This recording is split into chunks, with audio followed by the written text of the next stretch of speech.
Chapter 969. Director Huang lowered his gaze. When he saw the live stream, his eyes widened in shock. He snatched the phone over, a single word flashing in his eyes, Z. Smith was still looking at Rao Rong, trying to dig something out when the interrogation room door was slammed open. "I think you should take a look at this." It was Director Huang. Smith frowned, his body stiffening as he bolted upright. "That's impossible. The Real Z is in the city center, the IP address is in the plaza." Director Huang's reaction was much calmer than Smith's. "We have to take action immediately." Smith listened to the voice in the video, the veins on his forehead popping when he heard the word TSK. "It's really him. D***it. That's why we caught the wrong person." Director Huang glanced at Rao Rong, turning towards the crime squad members who were still looking at their phones. "Stop looking, hurry up and inform the professionals to lock onto Z's location." Yes. The crime squad had never been in such a mess, everyone was moving as fast as they could. "Found him." Suddenly, there was news from the technician. Smith's eyes lit up, leaning over. "Where is the exact location of the mall?" "Second floor." The moment the technician said that, he added, "No, that's not right. It's the 6th floor, that's not right either, it's outdoors." Smith grabbed a handful of hair. "Where exactly is it?" The technician wore an earpiece, watching the screen filled with red dots, his voice trembling. That's impossible. How can there be so many IP addresses?" It was harder than ascending to the heavens to identify Z among so many IPs. Smith clenched his fists. D***it, he's using this again. "Let me tell you where I am, if you have the ability, come and find me." His arrogance was the reason why the Interpol couldn't stand him. He felt as though he was flaunting his intelligence in front of him. There were so many people in the plaza, which one was he? Director Huang panicked as well. The video was like a virus, spreading crazily on the internet. Now, there was only one person who had a solution. Director Huang whipped out his phone, dialing a familiar number. "Hello, Chin Mo, the Real Z has appeared." Chin Mo received the call and was on his way to the Fu family's house. When he heard the last sentence, his fingers paused and his gaze deepened. It was like a vast ocean, making it hard to read his emotions. His handsome face was reflected in the car window. He didn't seem the least bit flustered by Z's appearance. It was as though in his heart, this day would come sooner or later. Chin Mo instructed the driver to turn around while speaking to Director Huang calmly, "Give me a simple explanation of the current situation." The moment Director Huang heard that emotionless voice, he knew he was saved. He explained Z's appearance from start to finish. Chapter 970. Director Huang stilled, muttering, "Why didn't I think of that?" Chin Mo didn't listen to him. He continued, "Arrange for all the police to head to the scene. Z isn't done with his task." "Not done?" Director Huang glared at him. "What else is she trying to do? Our Jiang City's police force is going to be slapped in the face by her." Chin Mo glanced out of the car window, his gaze deep. "You caught the wrong person, she is seeking justice for Rao Rong." Director Huang paused. "It's our fault, but Rao Rong has admitted to the crime, I can't do anything about it." "Send people to the scene." Chin Mo's tone remained the same. "Move in plain clothes." Director Huang replied, "All right." He then asked, "What about you?" Chin Mo glanced at the long queue of cars in front. "I'm rushing over." "That's good, we have to catch C. You don't know how passive I am after her actions, I still have to explain to the higher-ups." Before Director Huang could finish, Chin Mo hung up. Director Huang choked. Why did he feel that Chin Mo was still the same as before? he didn't like to hear Z's bad points. In reality, Director Huang didn't know that he wasn't the one who felt passive. Instead, he was sitting in the dorm room, staring at her phone, her left hand clenching tightly around Fan Jia. Due to the commotion caused by the incident, the other roommates in the dormitory were also watching. After a girl saw the video, she couldn't help but sigh. I always feel that Z is very handsome. What's going on? Fan Jia lifted her head abruptly. The girl was taken aback by her stare. For some reason, she felt a chill run down her spine. What's wrong? Nothing. Fan Jia held onto her phone, a sweet smile on her face. I'm going out for some fresh air. After walking out of the room, Fan Jia's expression sank. Z was still alive. How was that possible? She hadn't seen Z's face. But she knew some information. At that time, they had clearly set up a plan to kill that person. Why was Z back? That wasn't all, she was in Jiang City. She was right beside them. D***. Fan Jia swung her arm, smashing her phone against the wall. Z, who exactly was it? It was destined to be a restless night. The Major Crimes Division mobilized all available vehicles, just to encircle an international criminal. Regarding the maiden's sacrifice, you don't have any leads, but I can provide you with a few clues. Smith, my old friend, the mastermind is a girl, a student from a university.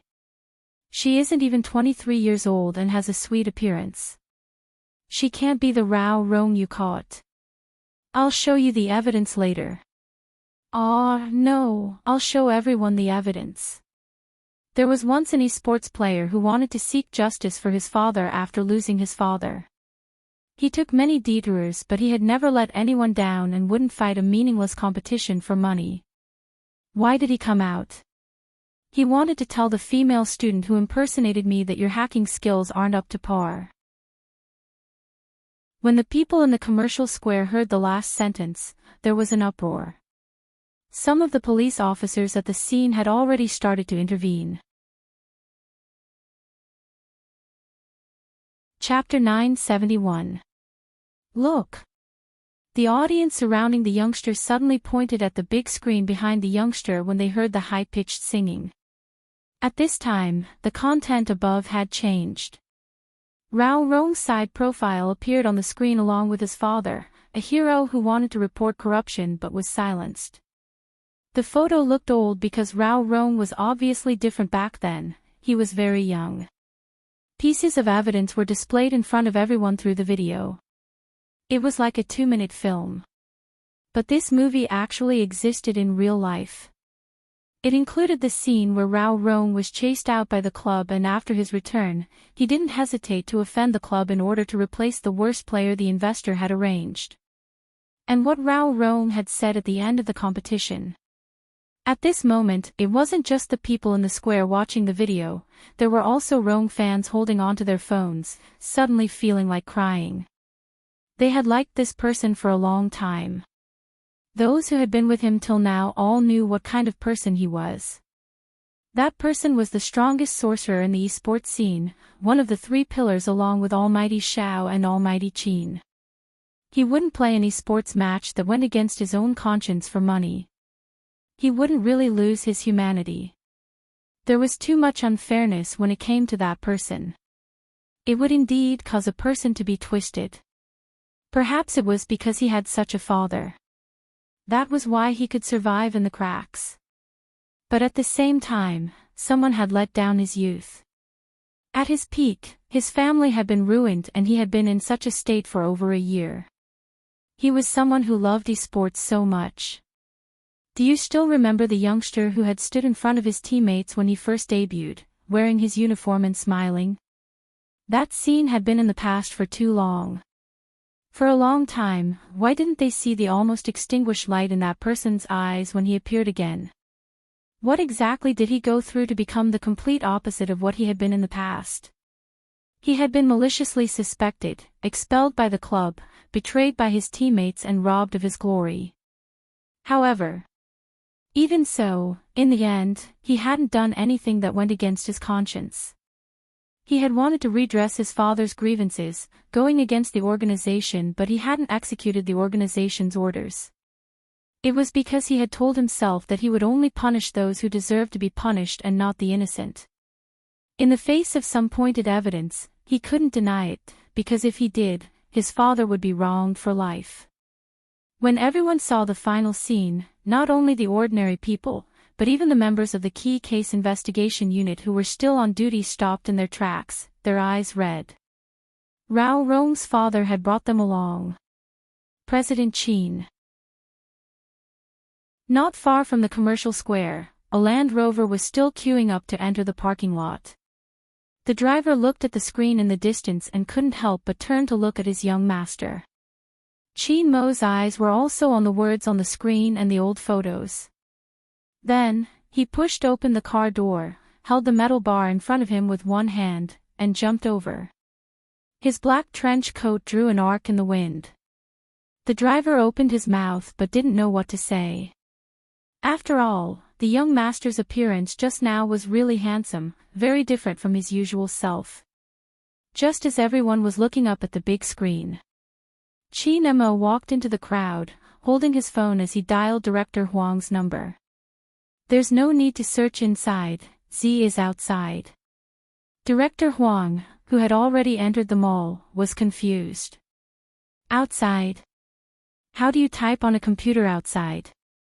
"You have to ask Z," Chin Mo replied faintly. Chin Mo's voice was calm. "The view isn't as good in the mall as it is outside. Also, we can see the police's movements from here. Get our men out and move quickly because Z is already wrapping things up." Director Huang widened his eyes. "Wrapping things up? The video on the screen is still playing, how can it be wrapping things up? Z's network attack can be delayed." Chin Mo walked through the crowd, his eyes sweeping past the people that walked past him.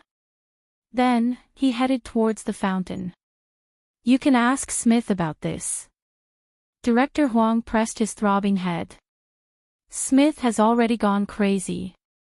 "Is that so?" Z slapped him in the face. "This method is indeed maddening, the higher-ups should have taken action. Do you still have Heartwarming's father's file? I want to take a look." Chin Mo's gaze was as deep as the night, walking as though he was searching for someone. Director Huang fell into a rare silence. "It's a little difficult, it has been more than a year and it will take some effort to present some evidence. But for his case, the difficulty lies in the fact that the person in charge of his sentence and the file management has already retired. Some of the information has also been lost, making it difficult to reconstruct the situation. Which means someone has tampered with the file." Chin Mo's voice sank. "Then check who he wanted to report back then. The information has been lost and there must be an internal problem." At this point, Director Huang understood that the person they were looking for was most likely someone with a high position and authority. As for how high this person's authority was, Director Huang glanced up at the screen. To be able to bury a grievance for such a long time without even seeing the light of day, it had to be someone in charge. Director Huang's heart couldn't help but tremble. If it wasn't for Z's video, the grievance would never have been known. Z, the evil hacker, had chosen to use such a method to make a comeback. Was it to let everyone know the truth? Director Huang's body trembled. When he looked at the screen, his expression changed. This was Z's intention.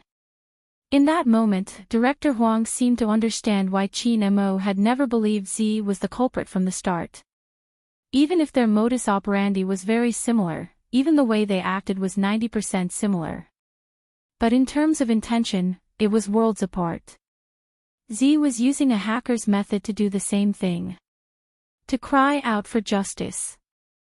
To let the truth be known and to return justice to the victim.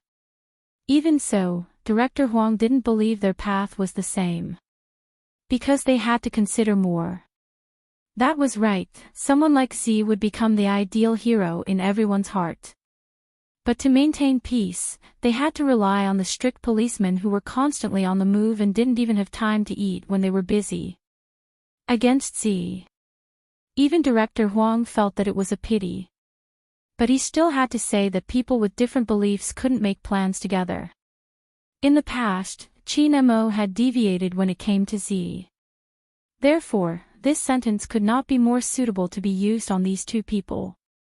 Among all the criminals, Z was the only one who could earn Qin Mo's praise, no one else. But a criminal was a criminal after all. He believed that Qin Mo had a balance in his heart. And now, Z had appeared again. Even he didn't know how Qin Mo would deal with it. Outside the plaza, the crowd was surging. The video on the screen was still playing.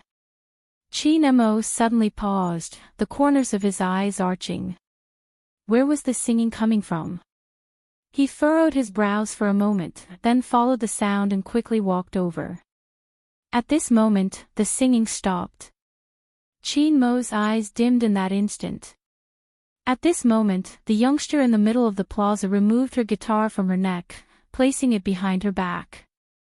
Bojio's actions were natural, just like a singer by the side of the street, packing her belongings and heading home after encountering trouble. She bent her long legs, closing the laptop on the ground.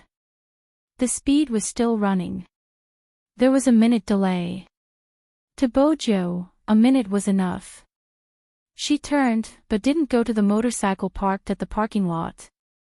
Because she knew that if she rode the motorcycle now, it would be a signal to the police that she was there. She carried the guitar and walked into the crowd. Bojo was still wearing a black mask. Even though the police had moved from the inside to the outside of the mall, there were two policemen who brushed past her. They didn't notice that the person they were looking for had walked past them, heading towards the crowd. Bojo didn't walk quickly because most of the people around her were still immersed in the video. Their emotions and walking were heavy. At this moment, it wasn't a good thing to walk quickly. Some of the girls watched as the youngster, who had mesmerized them, walked with them, their hearts beating faster. They hadn't expected the youngster to walk in the same direction. They wanted to ask him where he was going and if it was on the way. Just as the girls' faces turned darker, the youngster suddenly glanced up. The young man suddenly looked up and saw a tall and straight figure standing in the crowd. It was as if he was a god waiting for a rabbit to come to him. Bojo's fingers stilled, her pupils trembling. She started to analyze the situation. There was still a distance to walk from here to there. But she couldn't just turn around and leave, because that would only make the Almighty notice her at first glance. Hence, she could only face him head-on. This situation was similar to the first time they had met at the Fifth Avenue. The difference was that Bojo already knew how formidable her opponent was. She had seen the Almighty but he hadn't seen her. Even if he had seen her, she had disguised herself. But Bojo wasn't sure if her disguise would work in front of the Almighty. Bojo watched as the distance between them shortened. Her left hand, which was in her pocket, clenched tightly. 90 meters. 80 meters. 70 meters. 60 meters, Bojo counted the numbers in her mind. There were 2 times when the Almighty's gaze swept over her. Her heart didn't seem to belong to her, beating rapidly. She had to think of a way. Otherwise, it was very likely that he would be recognized. Chapter 972. Hoshino, who was as gentle as jade, reached out to press down on his earpiece. I'm here. Create a small commotion to divert Qin Mo's attention. When Bojo spoke, she tilted her head. Her voice was so soft that no one around her could hear what she was saying. Qin Mo. Hoshino adjusted his position, catching sight of the tall and aloof figure. His fingers paused. Okay. The moment Hoshino said okay, Bojio and Chin Mo were only 20 meters apart. If it wasn't for the person in between, it would have been 20 meters. If it wasn't for the person in between, the Almighty would have recognized her. The Almighty would have recognized her long ago. Even the ticket seller at the cinema hadn't been able to escape the Almighty's sharp observation. This time, even Bojio wasn't sure how high her chances of escaping were. But wouldn't it be more exciting this way? The youngster curled her lips into a smile. Listening to the discussion about her behind her, she suddenly paused and turned her head back. The black mask covered most of her face, but her voice was gentle and a little low. "You guys seem to like the song I sang just now." The girl's heart started racing. They looked at the youngster's beautiful eyes, feeling as though they were being sucked in. What was this? She was suddenly being hit on by a pretty boy. And it was the pretty boy they had been trying to get his contact details. "MH? Why aren't you speaking?" Bojio tilted her body. Even her shoulders were a little low. After all, with her height, she had to lower herself if she wanted to listen to a normal girl's words. The young man's shoulders were lowered, as though he was listening to what she had to say. The scent of the young man wafted towards her, and a pair of deep eyes stared at her. He was so handsome that it made her breath quicken. Any girl would feel their heart racing when they were stared at like that. The girl who was being hit on felt a little dizzy, her cheeks flushed. "MMH, I like it. I'm planning to sing at the next intersection, you can follow me if you like." The youngster's gaze was so sincere, her aura gentle and gentle. It was hard to resist. "Follow, you have to follow. He's asking me out, he's definitely asking me out." The girl smiled happily. Bojio maintained their intimate position. There were still 5 meters left. At this moment, Chin Mo's gaze landed on him. Not far away, a loud and clear sound suddenly rang out. "Z. Where's Z?" No one knew who said it, because it came from the crowd. But it was such a sound. This attracted the attention of all the police. In addition, there was a person who was flying through the crowd. His speed was so fast that the people on the other side immediately moved. Even Chin Mo's figure shifted for a moment. But it was only for an instant. As soon as he took a step forward, he immediately retracted his leg. Those eyes were very deep. "Don't go over." He spoke to Director Huang through the Bluetooth earpiece. But it was too late. Once they took action, there was no turning back. This was the norm when carrying out a mission. In addition, there were so many people in the commercial square. Even if an order was given, it would be very difficult to return to its original position. However, this also showed that the person was very close to him. Sun Tzu's Art of War. A diversion. Chin Mo's handsome side profile was more dignified than ever. The corners of his lips lifted slightly, his eyes sweeping across everyone around him. Chin Mo's smile made Bojio feel danger. Even after such a huge commotion, the Almighty still hadn't left. The immense pressure was similar to the time she had been in the Fifth Avenue. She had avoided the police easily, but not this person. Her wig had been removed and she had been forced to fight. Today, she didn't want to fight.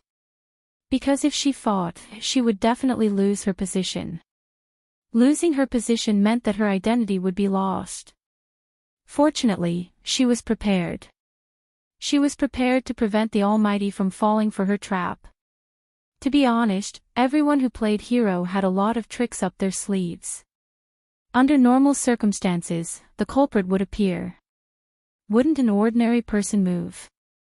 The Almighty stood there without moving, as though he was waiting for her to come to him.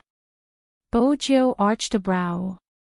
Just as she was about to meet the Almighty, she suddenly turned and asked the girl beside her, "What's going on?" They seemed to be arresting someone. The girl only had eyes for the youngster. Bojio laughed lightly, her tone natural. Do you want to take a look? I don't think so. Will it be dangerous? After all, the commotion was huge. She wasn't sure what would happen. Were all boys curious? The girl tilted her head towards the youngster wearing a black mask. All right then. Bojo sounded helpless. She raised her left hand and pressed onto the backpack on the girl's back. Her voice was low and warm. It's a little heavy, can I help you? It's fine, it's fine. The girl blushed. You can just stand beside me, why do you need to carry the backpack? Bojo laughed softly. I really don't know what to do with you. That pampering tone. Someone was drunk. Some people frowned slightly when they saw this scene. The latter was Chin-mo. The moment he locked onto the youngster, he almost suspected that he was the person he was especially familiar with. However, their posture was too intimate, as if they were a couple who had just started dating. Z wouldn't bring a girl with him. Besides, the intimacy wasn't fake. It shouldn't be. There wasn't any time for Chin-mo to confirm anything. Amidst the crowd, the couple had already walked past him. Chin-mo glanced back, suspicion still lingering in his eyes. Walking in front, Bojo could feel the Almighty's burning gaze behind her. It was as though he could see right through her. Fortunately, the girl reacted at this time. She blushed and said, "Can we always be together later?" Bojo felt as though every girl was her angel. "Let me take a look, if it's possible." It was this last interaction that caused Chin-mo to shift his gaze away from the youngster's back, towards the other person. In reality, Bojo didn't know that it was her back view that made Chin-mo even more suspicious. Fortunately, Bojo had prepared beforehand. Otherwise, it would have been difficult for her to escape this time. The girl was the key. Bojo smiled. Successfully escaping from the Almighty was a great achievement for her. The girl watched from the side and couldn't help murmuring, "He's really handsome." It was also these 4 words that were faintly floating in the air, and the message within them was captured by others. Chin-mo, who had shifted his gaze away, suddenly turned his head back. His dark eyes emitted the fiercest glint. Actually, Chin-mo wasn't the only one who noticed the problem. Even Bojo knew that there was something wrong with the 4 words. Which couple would use such a tone to compliment each other's handsomeness? *T flashed across Bojo's mind. She was one step faster than Chin-mo. Before the girl could react, Bojo heard the youngster apologize. He heard the young man say, "Sorry." Then, she turned around. The youngster's black bangs scattered over her forehead. Her skin, which was not covered by the mask, was fair and translucent, as though there was no color in it. Her slightly pursed lips carried a trace of stubbornness, as though someone was about to recognize her, and she felt that this game was not that fun. The next second, she was pushed out by the youngster, her words echoing, "If I had a choice, I wouldn't want him to carry you." "Mmh." Before the girl could react, she was pushed into the arms of another person. The smell of peppermint tobacco made the girl pause for a moment. That person. The girl lifted her head for a moment, her attention instantly captured by the beautiful curve of his chin. Chin-mo furrowed his brows heavily. He moved her away and ran towards the youngster. Both their figures and skills were very beautiful and handsome. As they shuttled through the crowd, it was as if they were filming an American blockbuster. Bojo moved swiftly while observing her surroundings.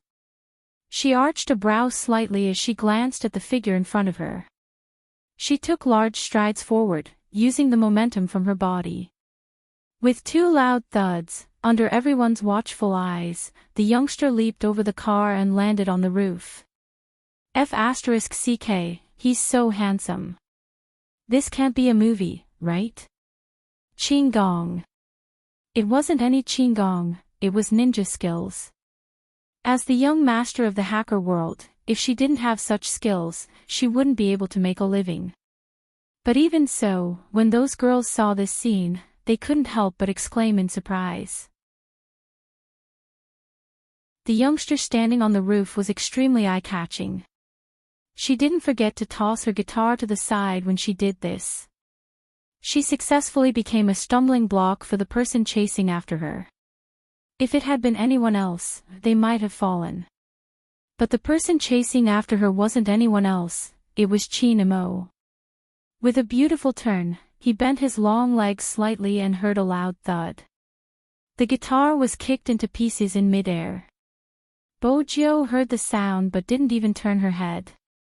Amidst everyone's exclamations, the young man took a step back and leaped from one roof to another like a bolt of lightning. Then, he jumped out of the car. Taking advantage of the gap between the red lights, he rolled on the ground, got up, and dashed toward the opposite side of the road.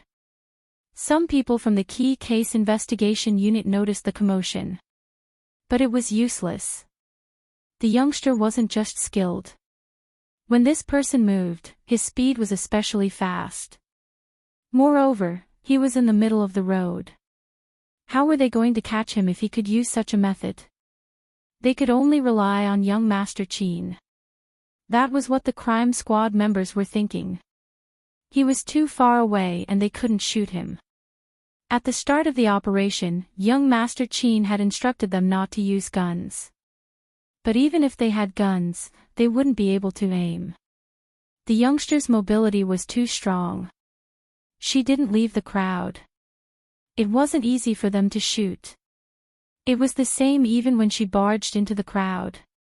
The crowd had assumed that the youngster would leave just like that. But what they didn't expect was that there was another figure following closely behind. His slender legs and his black windbreaker fluttered as he moved, making everyone feel that they must have come to the wrong place. To be honest, both of them were equally skilled and fast. The only difference was the length of their legs. Chin-mo's legs were longer than Bojio's and the Almighty was good at predicting her escape route. The moment she moved, the Almighty would know where she would land. Hence, the distance between them narrowed. Just as she was about to be caught, Bojio turned and threw something behind her. Swoosh! It was a pack of cigarettes. As Chin-mo dodged, he asked faintly, "Don't you have anything else to throw?" Bojio didn't reply. Any turn would give the other party a chance to catch her. The Almighty's height and long legs gave him a natural advantage. Bojio ran, kicking the wall beside her. Using the recoil, she sped up and flipped over the railing in front of her. Still not giving up. Chin-mo arched a brow, rushing over. He didn't need to kick the wall to catch up to the cold figure.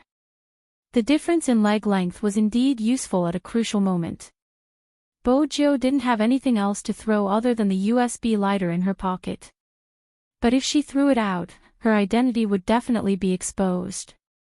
Right at this moment, Chin-mo narrowed his eyes. He estimated the distance and reached out with his left hand, grabbing onto the youngster's shirt. Bojio paused. Without hesitation, she flipped in the air, using the recoil to temporarily escape the fate of being dragged back. But that wasn't the end. Chin-mo was already close to her. This meant that she would either win or be caught. The moment she thought about it, she would be met with shock or disgust. Bojio seemed to have an endless amount of energy. Her relationship with the Almighty was strained. If she was caught, everything would be over. With that thought in mind, Bojio lifted her leg and kicked towards Chin-mo. The sharp wind seemed to be able to split everything in half. Chin-mo took a step back, narrowing his eyes. He reached out once more, but this time, he didn't grab her arm like he had done at the Fifth Avenue. Instead, he went for the black mask on the youngster's face. Bojio jolted. She used her left hand to block, turning beautifully. Even though the mask was caught, Chin-mo couldn't see her face. But without the mask, she wouldn't be able to face the Almighty. Even if she made some adjustments, the Almighty would definitely recognize her. It was too difficult. Bojo jumped again, but this time, her luck wasn't as good. In order to avoid the youngster in front of her, she tilted slightly. It was this distance that allowed Chin Mo to grab onto her shirt again.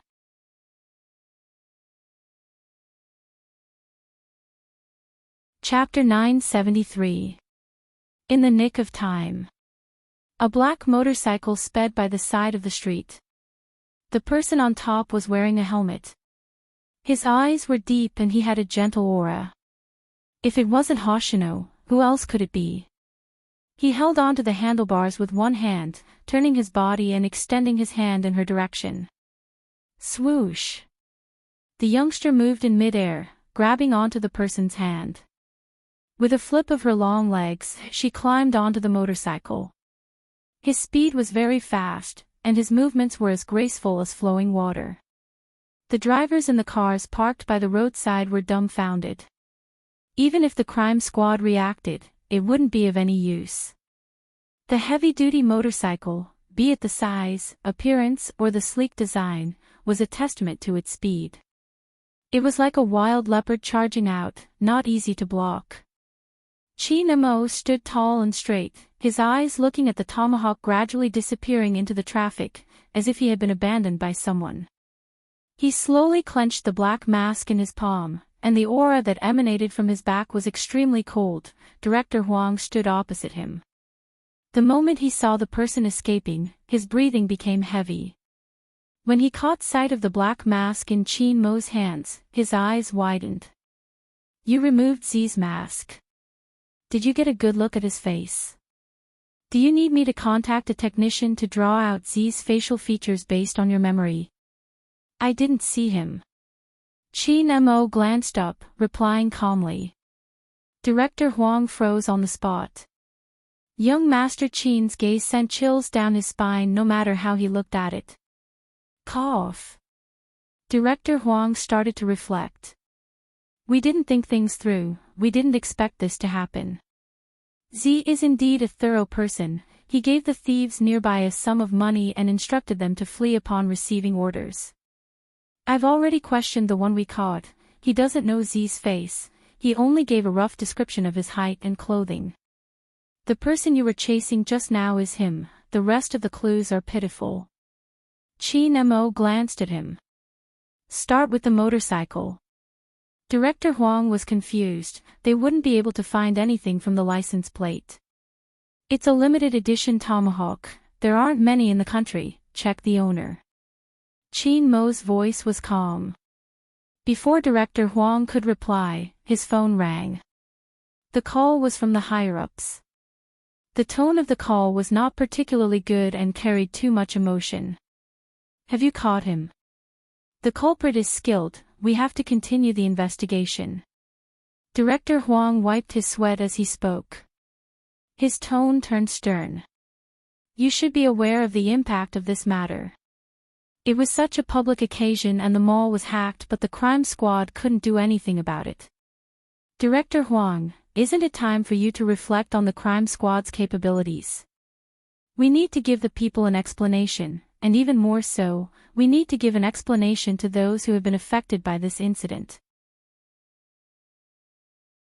Director Huang paused before replying, I understand. I don't need to say anything else.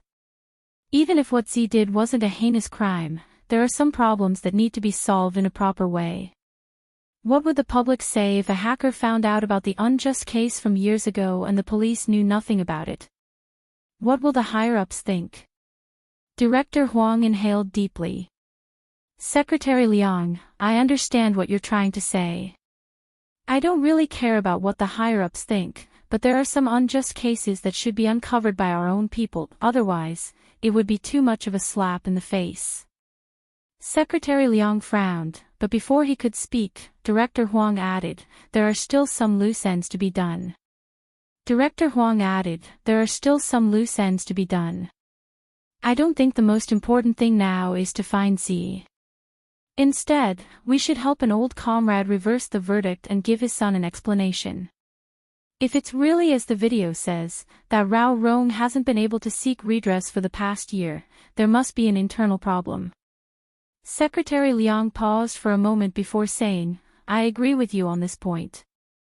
I still have a meeting to attend, and it will be about today's incident. So, Old Huang, any evidence on your side is especially important. I've already submitted a proposal to deal with this organization. We will work with the United Nations Interpol, and the military will also send people over. They should be in Jiang City by now, and they will work together with the Key Case Investigation Unit. That's all for now. Director Huang listened to the other end of the call. He glanced over at the commercial plaza. The screen had switched back to the advertisement. It was as though the video hadn't existed. But it wasn't non-existent. The video had already spread online. With such a huge influence, it meant that Rao Rong's father's case had to be retried. And this time, no one dared to obstruct the retrial. With that in mind, Director Huang felt comforted. He finally understood what it meant to borrow the power of the masses. With the supervision of the masses, some matters would be sped up. But at the same time, he had witnessed Zi's true terror. Fortunately, she had only exposed the truth and hadn't used her power for anything else. But did she come to China because someone had impersonated her? Director Huang couldn't help but ask Qin Mo. Qin Mo retracted his gaze, stuffed his left hand that was holding the black mask into his pocket, his voice indifferent. Perhaps. What did he mean by perhaps? Director Huang wanted to continue, but Qin Mo boarded the Land Rover. Qin Mo boarded the Land Rover parked by the roadside. Before he closed the door, he added, the outcome of Rao Rong's father's case is crucial. Rao Rong will only tell the crime squad after finding the person who framed his father. Director Huang frowned. Shouldn't he cooperate with the investigation now? He won't. Qin Mo glanced at Director Huang, his expression calm. Because he doesn't trust the police. Director Huang shook his head. How did he become like this? After being hurt so many times, a person has to change. Qin Mo arched a brow, as though he was stating a fact. Around that year, he believed but realized he was hurt even more. If it wasn't out of hatred, no one would be foolish enough to get involved with a criminal. Director Huang clenched his teeth. This matter was more troublesome than he had expected. If they didn't investigate further, Rao Rong would probably hate them even more. It wasn't going to be easy. There's one more thing. Qin Mo glanced up, a glint lingering in his eyes. There are some things he didn't say because he wanted to say it during the trial. He was worried that if he said it now, the person who framed his father would have a way to avoid it. You should think about who in the internal department would have that ability. Director Huang froze. He had thought about the conditions Qin Mo had mentioned. It seemed like it was time to take this issue seriously. The Land Rover drove off. The chauffeur sat in the front and wanted to drive straight back to the courtyard. But he heard his young master's voice from behind. Turn left. Turn left. Where was he going? The chauffeur didn't dare to ask. Qin Mo sat in the back seat, glancing at the black mask in his hands. He whipped out his phone and dialed a number. Chen Xiaodong heard the sound in the living room and immediately picked up the phone. Hello, Fu family. Chen Xiaodong.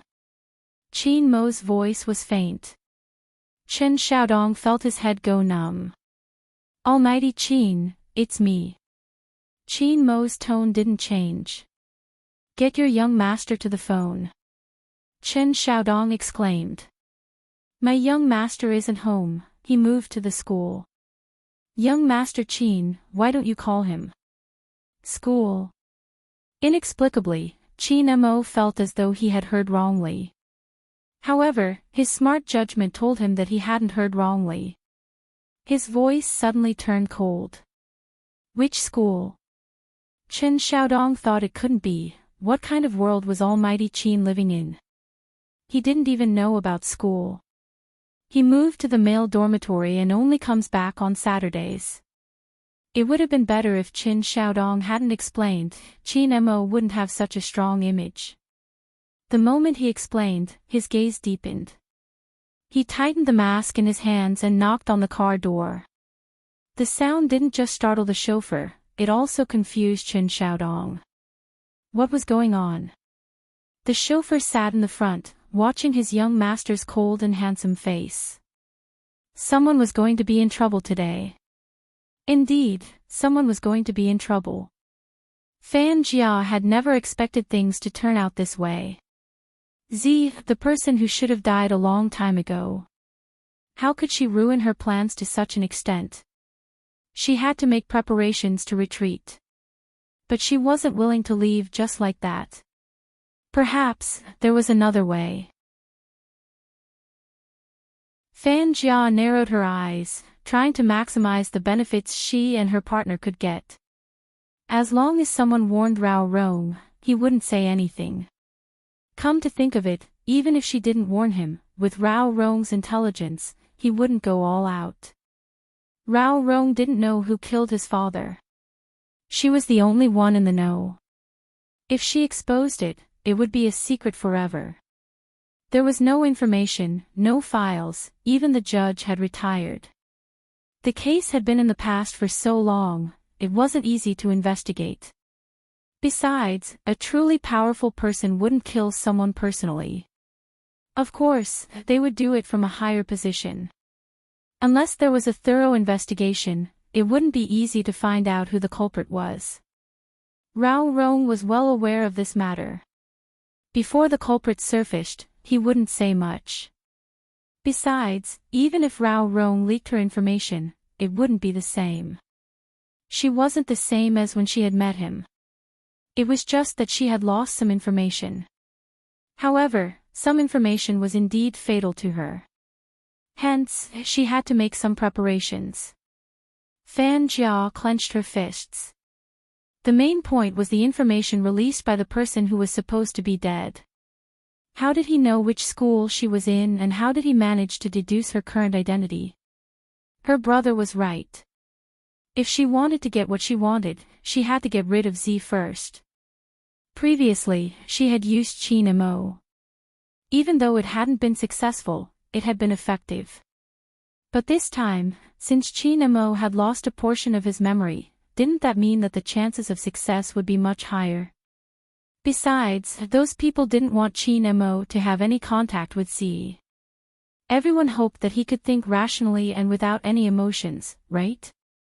In reality, Fan Jia still couldn't understand why he treated Z differently.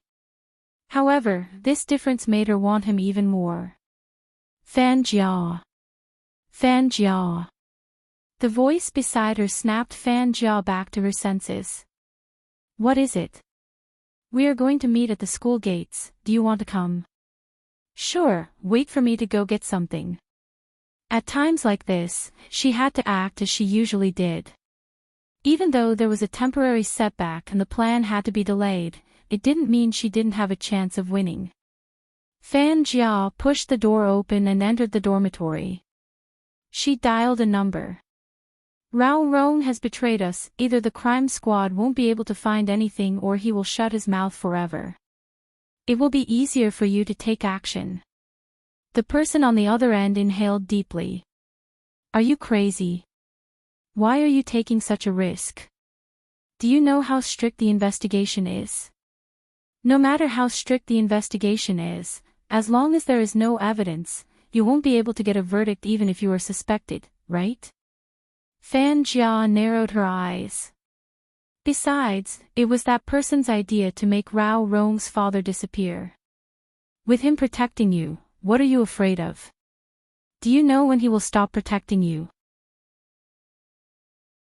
Even if you don't do anything and wait for the internal investigation, that person will have no choice but to separate from you in order to protect himself. Back then, the cleanup was done so cleanly, even if there is any information left, it won't be found out. You can either attack or wait for your death. Think about it carefully. A middle-aged man in uniform stood in the corridor, his forehead covered in a layer of sweat. Ever since he had seen the video, he had a feeling. He couldn't hold on any longer. What are you standing there for? Hurry up and enter the meeting. Yes, I'm coming. The man looked at the back of the person in front of him, and the girl's words kept echoing in his mind. She was right. Either he caused a commotion, or he would be cut off.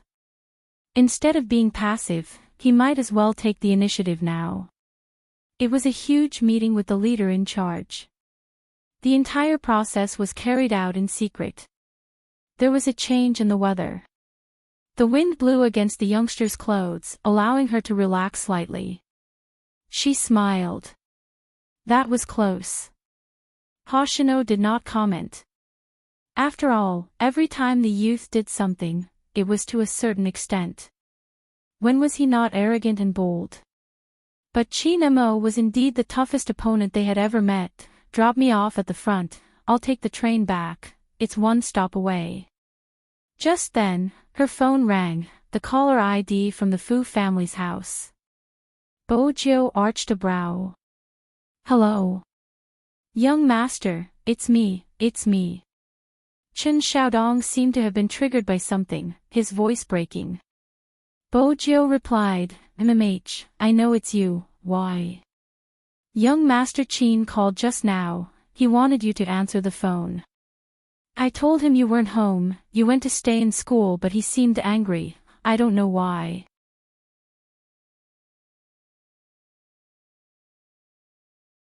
Chapter 974. Young Master, isn't it weird? If young Master Qin wants to look for you, he can just call your phone.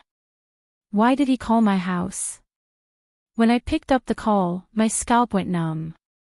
Even though young Master Qin's voice sounds nice, it's still scary. As a butler, Chen Xiaodong was a little naggy. But it was his nagging that made Bojo frown. Xiaodong. MMH. Chen Xiaodong didn't understand why his young master was calling him that. Bojo's gaze dimmed. I have something to do, I'll hang up first.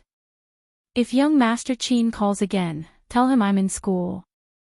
That's what I said, Before Chen Xiaodong could finish his sentence, the busy tone came from the other end. Bojo flipped over.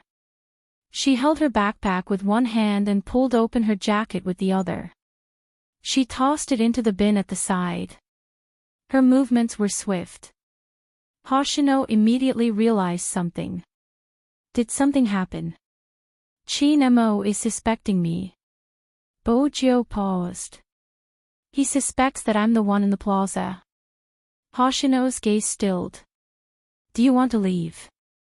Bojo glanced up and shook her head, her voice low. The National League hasn't started yet, I'll leave after Supreme Alliance wins. Hoshino watched the youngster. After a long moment, he said, I'll arrange a special passage to prevent any difficulties. Bojo swiftly changed her appearance, leaving only her hair. She couldn't do it here, she had to return to the dormitory and create an alibi. There was one more thing she had to do, she had to reach school before the Almighty. Bojo glanced at the main road, turning towards Hoshino. Head from the east, leave the car at an area with many stolen cars and hail a cab back. All right. Hoshino's aura didn't change, his long legs supporting the left side of the motorcycle. Be careful, if we're discovered, we'll head back to Fifth Avenue. Bojo nodded, rushing into the subway station. She glanced down at the time on her wrist, thankful that it was a traffic jam. If not, they wouldn't have been able to shake off the crime squad car so easily.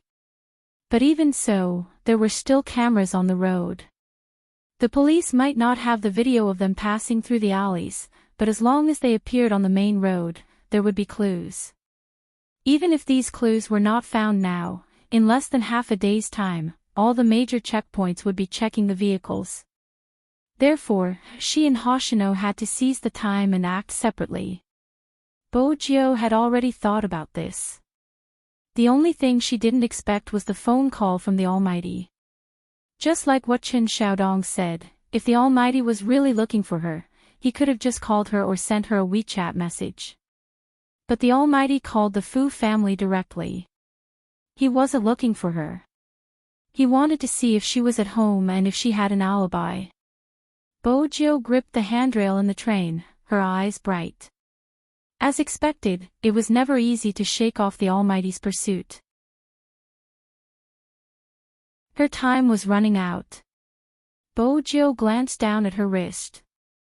Once the train reached the station, she took large strides towards the crowd. Her speed was very fast.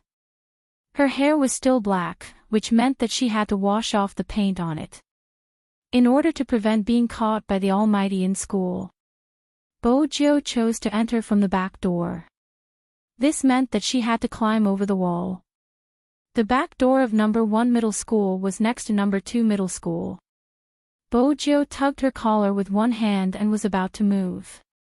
Before the thorn-head youngster could walk over, he said, F***CK, it's already night time. Expert, why are you climbing over the wall? Aren't you afraid of being caught by the headmaster? Bojo paused, turning to look at a certain Chinibu. Hey, your hair is dyed black. When I saw your back, my instincts told me it was you. I never expected it to be you. Bojo held her forehead, sighing deeply. She scanned the things in his hands and pulled him over. You're wasting my time, do you know that? Bring the bowl of noodles over. Bowl of noodles? No, I was busy with my date and didn't have a proper meal. The canteen doesn't even cook, this is my only ration and I even snatched it from my little brother. Bojo reached out. Give it to me. F***CK, you're robbing, do you understand? Is it a trend for good students to rob bad students? Bojo didn't care what he was yelling at the back, grabbing his lunchbox. She used one hand to support herself against the tree trunk and took large strides, climbing up the wall. She stood there and jumped down. Her movements were fast and suave. The boss of number 2 middle school, who had wanted to snatch his bowl of noodles back, hesitated. In the end, he decided to buy another bowl since his skills weren't as good as the other parties. If he climbed over the wall and lost, it would be embarrassing. He was someone with a girlfriend now, he had to take care of his image. Bojo walked quickly, especially when night fell. She was like a silent shadow. When she appeared in the dormitory, the 2 roommates who had skipped the night revision session and were playing poker were shocked. Boss, why are you so quiet when you walk? Ah, your hair. Bojo glanced at them and said, if Almighty Qin asks later, tell him I've been in the dormitory the whole time and never left, understand? They didn't really understand. The 2 people who skipped class were confused, but looking at the young man's cold and ruthless face, no one dared to object. After all, the school hunk had won their respect from the moment he entered their dormitory. Even if they were suspicious that Almighty Qin's visit to their boss was just a fantasy, they couldn't expose it, right? Once she entered the dormitory, Bojo turned on the hot water and soaked the instant noodles before entering the bathroom. Number 1 middle school was indeed the best high school in Jiang City.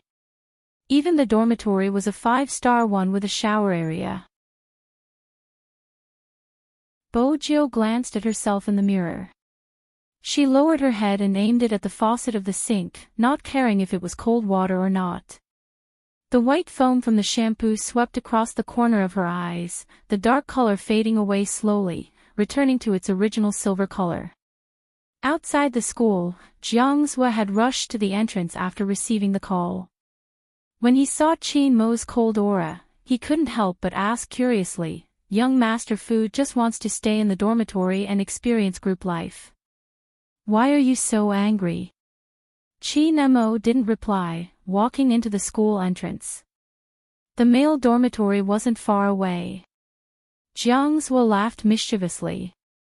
It can't be, you still haven't settled that person. Qin Mo turned and glanced at Jiangzhua, his tone calm. You still haven't settled Shui Yao Yao and she seems to be rejecting you. Jiangzhua's fingers stilled and he laughed. Is that the same? You should know that I'm not as serious as you. I'm not bent by a single person, but what exactly is your little spade thinking? Does he want to stay in the dormitory and study hard? It can't be. We're here, this is the dormitory, I just found it for you. Qin Mo didn't say another word as he walked in. Even though No. 1 Middle School's facilities were good, it was a famous school with a long history. Hence, there weren't any elevators in the dormitory, which meant they had to walk up the stairs.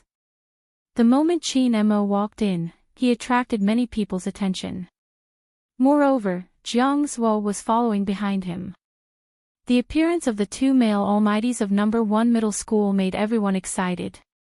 The boys' world was that simple. To them, Qin Mo was the strongest boss in the history of No. 1 Middle School. They could see each other usually. After all, it was rare for Qin Feng to return to the school for a visit. But for him to appear in the male dormitory, it was a miracle among miracles. There were already many people taking out their phones to take pictures.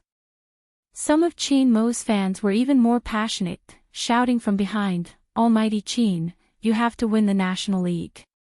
Qin Mo was already on the second floor, it was hard for him to react. Jiangzhua chuckled. You seem more popular than before, Supreme Alliance is really popular. How does it feel to be liked by so many boys? I don't feel anything. Qin Mo glanced at him, gesturing for him to shut up. Wait for me downstairs, I have something to discuss with that guy. Jiangzhua arched a brow, smiling. You need someone to guard the door. I'll guard the door for you and help you clear the area. Up to you. Qin Mo went up to the third floor and saw a group of half-naked high school students. They were holding a wash basin, baggy pants and a double trolley board. They were probably washing their clothes in the study room. Qin Mo frowned at their attire because one of them was running around in his underwear. Qin Mo's gaze turned colder at the thought of a certain someone living in such an environment. However, whether that guy really lived here or if it was just a disguise was yet to be verified. Along the way, they stepped on the rubbish on the ground, the smell spreading was definitely not pleasant. Jiang's faint smile finally broke, he reached out to press his nose and mouth.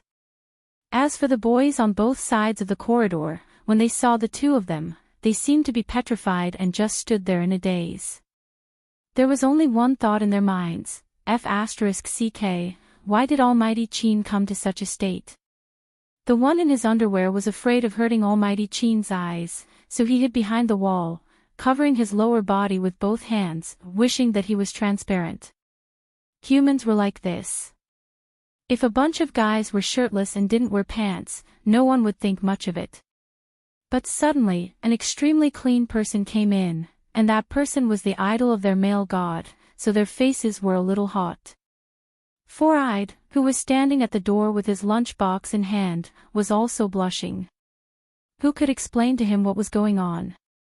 Why did Almighty Qin stop in front of their dormitory, stuffing one hand into his pocket and arching a brow at him? Even though he didn't want to admit it, as a man, their heights weren't just a little different. Knock on the door. Qin Mo's voice had always been calm, but it always had a natural aura that made people who heard it want to execute it uncontrollably. Four-Eyed turned and knocked on the door silently. Honestly, no one in the dormitory could hear him knocking on the door. Four-Eyed felt that young Master Qin's presence made it harder for him to enter the room. Usually, he would just kick the door open. That was the correct way to enter the dormitory. He was so refined, but he really didn't. Jiangzhua could ease the atmosphere. Isn't it night self-study session? There are many people back. It hasn't been very strict recently.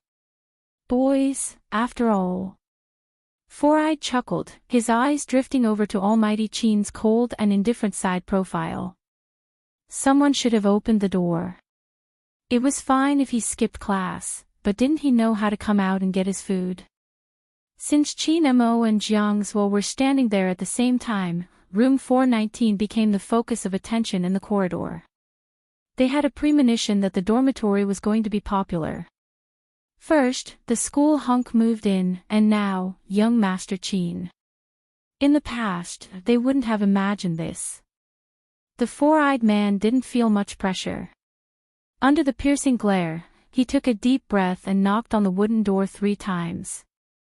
F***CK, who is it? I'm still playing games. It should be four-eyed. Our food is definitely here. Hey, that's good. The man opened the door as he spoke. You really are four-eyed. Come, let me see what you bought. What 2 words? The man couldn't finish his sentence. This. What was with Almighty Qin and young Master Jiang beside him? All of a sudden, the man was reminded of his new boss's words. He turned his head and opened his mouth. He wanted to ask his new boss to come out of the bathroom, but unexpectedly, the youngster was already sitting in front of the wooden table. His hair seemed to have just been washed as it was still dripping water. His back was facing him, his head lowered as he fiddled with a bowl of instant noodles, seemingly waiting for it to be cooked. This. When did the new boss come out? Wasn't he a little too fast when he opened the door? Qin Mo glanced up at the man who was petrified in front of him. He reached out to push him away and walked in. The man who was coming down from the top bunk almost tripped and fell when he saw this scene. When the man at the door snapped back to his senses, he called out anxiously, "Boss." When she had heard the knocking, Bojiu had already guessed that it was the Almighty. She arched a brow and turned back with the plastic fork that came with the bowl of noodles. The Almighty was standing at the messy entrance of the dormitory. He was dressed in a trench coat, his long legs tall and straight. His elegance and cleanliness were a stark contrast to the surroundings. No matter what, she felt a little guilty.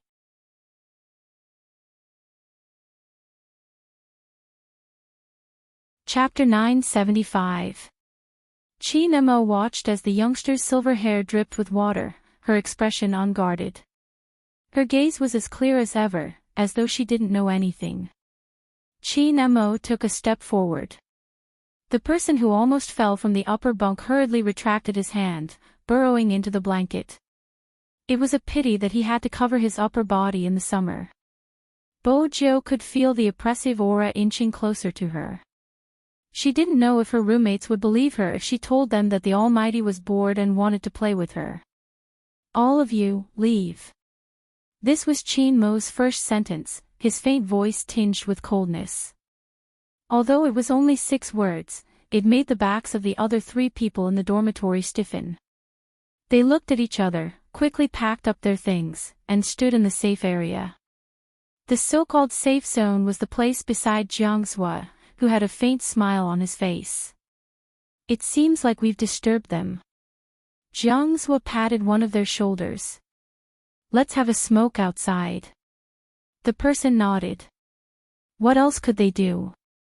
They couldn't defeat young Master Qin. Besides, young Master Qin looked like he wanted revenge. It wasn't because they didn't have a collective sense of honor.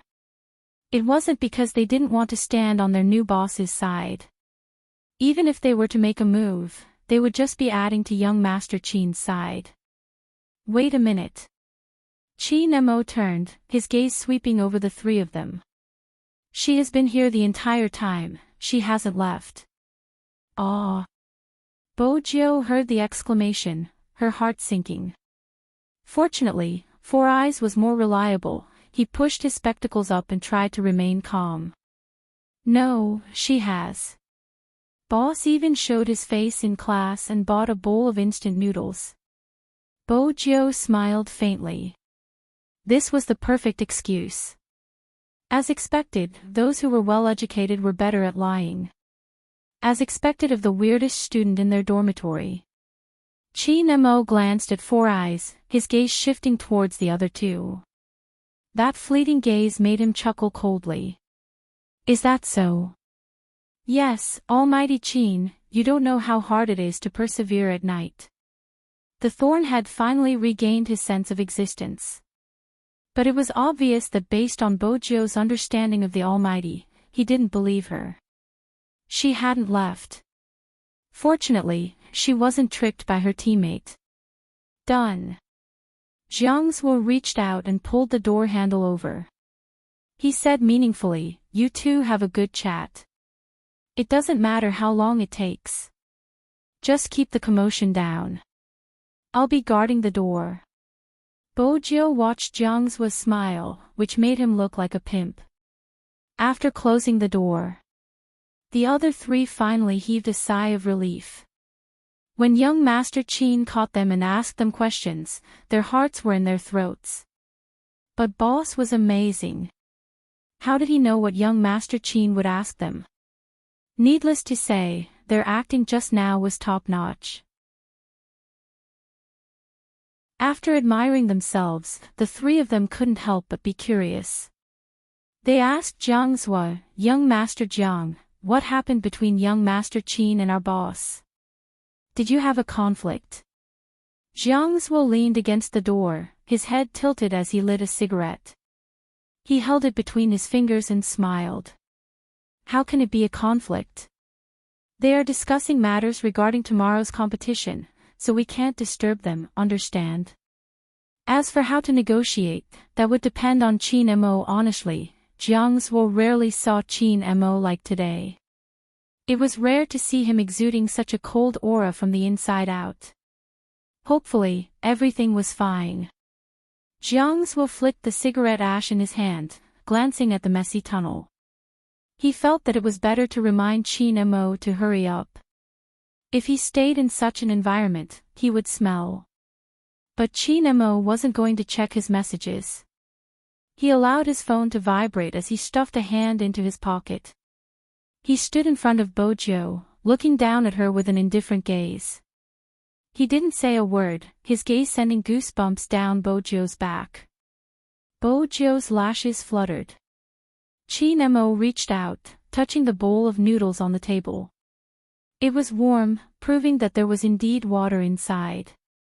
Bojo glanced up, watching the fair hand in front of her, each nail trimmed neatly. But that didn't mean he was harmless. His actions proved that the Almighty was suspicious of her. For 19, did you move in because of the dorm name? Qin Mo asked coldly. Bojo stilled. I didn't notice the dorm number. Is that so? Qin Mo watched the youngster's face. Bojo revealed her tiger teeth, smiling faintly. I'm a righteous person, I wouldn't think in that direction. Including seeing so many naked men walking around. Qin Mo's gaze darkened.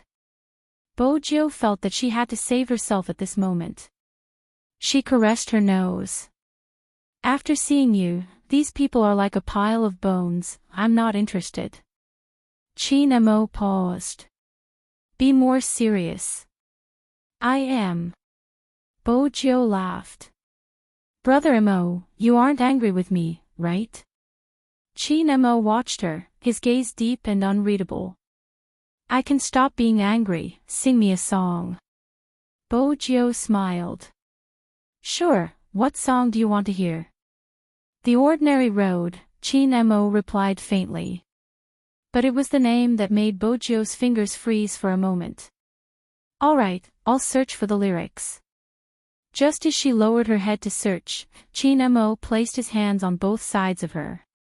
Qin Mo placed his hands on both sides of her and lowered his body. This way, they were very close to each other, so close that their breaths could touch each other's faces. Fortunately, Jiang Zuo had brought the people from the dormitory out. Otherwise, it would be hard not to think too much if someone saw their posture. Bojo's heart tightened. This was undoubtedly the Almighty's interrogation method against her. Qin Mo watched her for a moment, his lips lifting into a devilish smile. Joe, do you know that a person's heart beats faster when they are lying? Bojo lifted her head, her face serious. I don't know if I'm lying, but when you are so close to me, my heart beats faster. Do I have to touch your chest and ask questions? Chinemo smiled, looking warm, but Bojo knew it wasn't warm at all because there wasn't a hint of a smile in his eyes. The Almighty's gaze moved from her face to the ends of her hair. His left hand reached out, reaching under the hem of her top. He lifted it up and held on to her softness. Bojo trembled.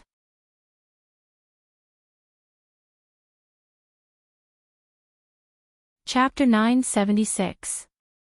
That's the inconvenience of staying in the male dormitory. I want to take a shower before they all return. Her excuse was flawless. Chinemo laughed again. He leaned against her, and there seemed to be a coldness at the corner of his mouth. Bojo couldn't help but shrink back due to the strength of his fingers. However, Chinemo was faster than her. He held the back of her head and watched as the water dripped from the youngster's silver hair landed on her delicate and fair collarbone. Chinemo's eyes deepened and he retracted his hand. After regaining her freedom, Bojo wanted to stand up. Chinemo took out a black mask from his pocket. He looked at her and asked slowly, "Do you recognize this?" Bojo didn't have time to reply. Chinemo had already placed the mask on her face. Bojo's heart trembled. She tried her best to look natural. Bojo knew where the mask had come from. It was the one that had been removed by the Almighty during their fight. The black mask accentuated the youth's beautiful eyes, making them look as bright as stars. Chinemo watched the familiar brows peeking through the black mask, his gaze deepening. His fingers caressed the edge of Bojo's mask, lowering his body. You really look alike. Bojo didn't dodge. What does it look like? Like Z. The moment he said that, her back stiffened.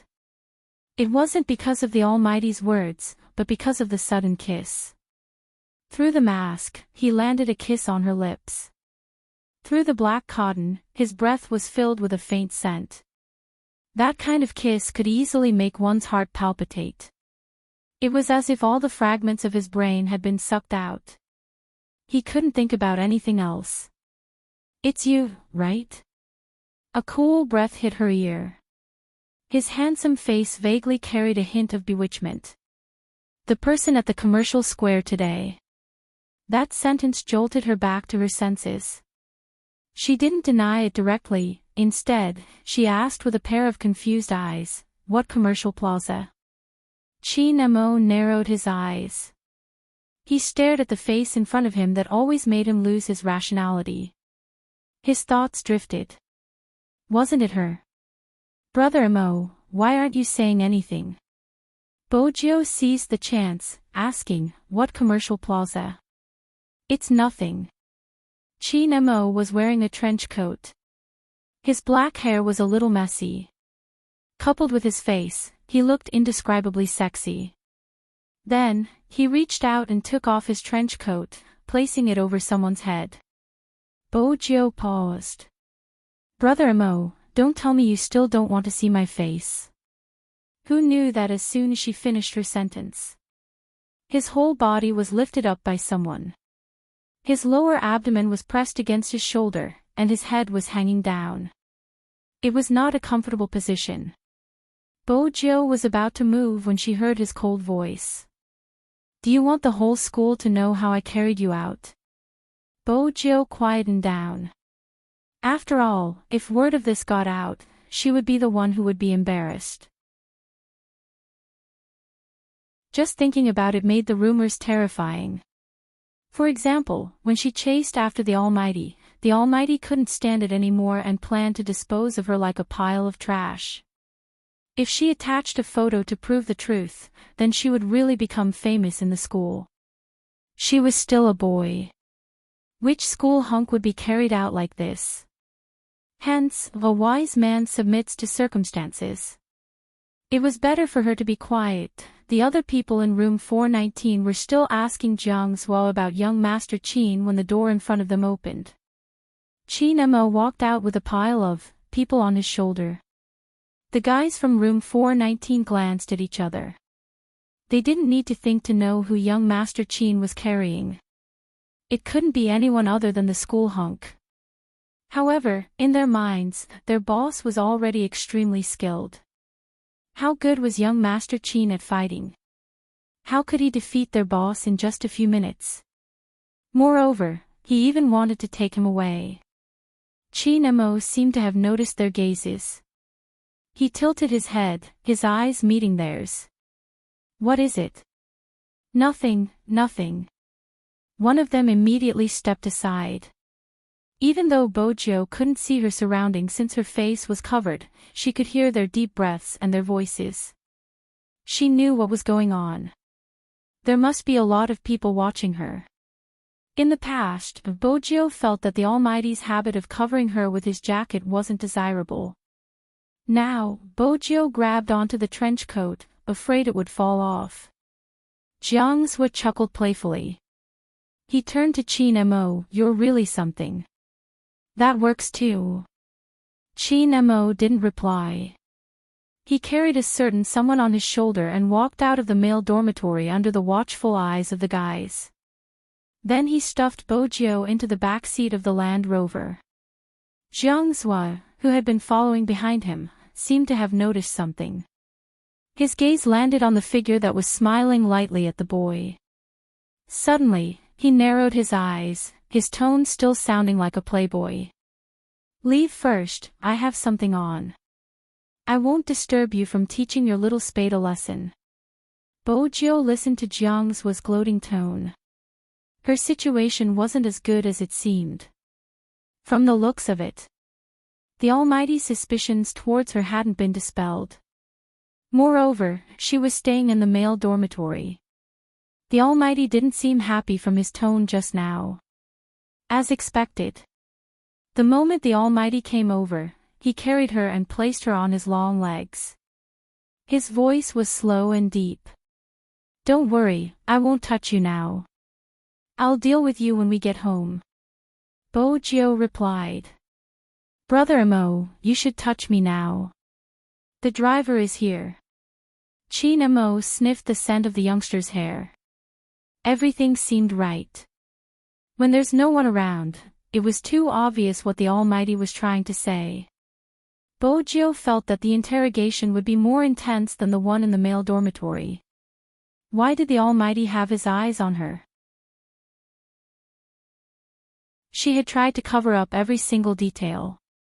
Moreover, the Almighty's suspicions had reached an unbridled stage. He called Fatty right in front of her. "Help me check the surveillance cameras in number 1 middle school. See if anyone climbed over the wall today. No, you don't have to look for any suspicious people. Just look for Little Spade's video." Bojo replied sincerely, "Brother Mo, I don't always climb over the wall. I still use the main entrance." Qin Mo ignored her interruption and continued to order. "Send me a copy of the surveillance footage from the classroom, between 7 and 8. See if Little Spade is around." "Captain, why are you investigating Little Spade all of a sudden?" Bojo was about to reply when Qin Mo's voice rang out again. Qin Mo's voice rose again. "She always skips classes. She's so disobedient," Fatty replied before hanging up.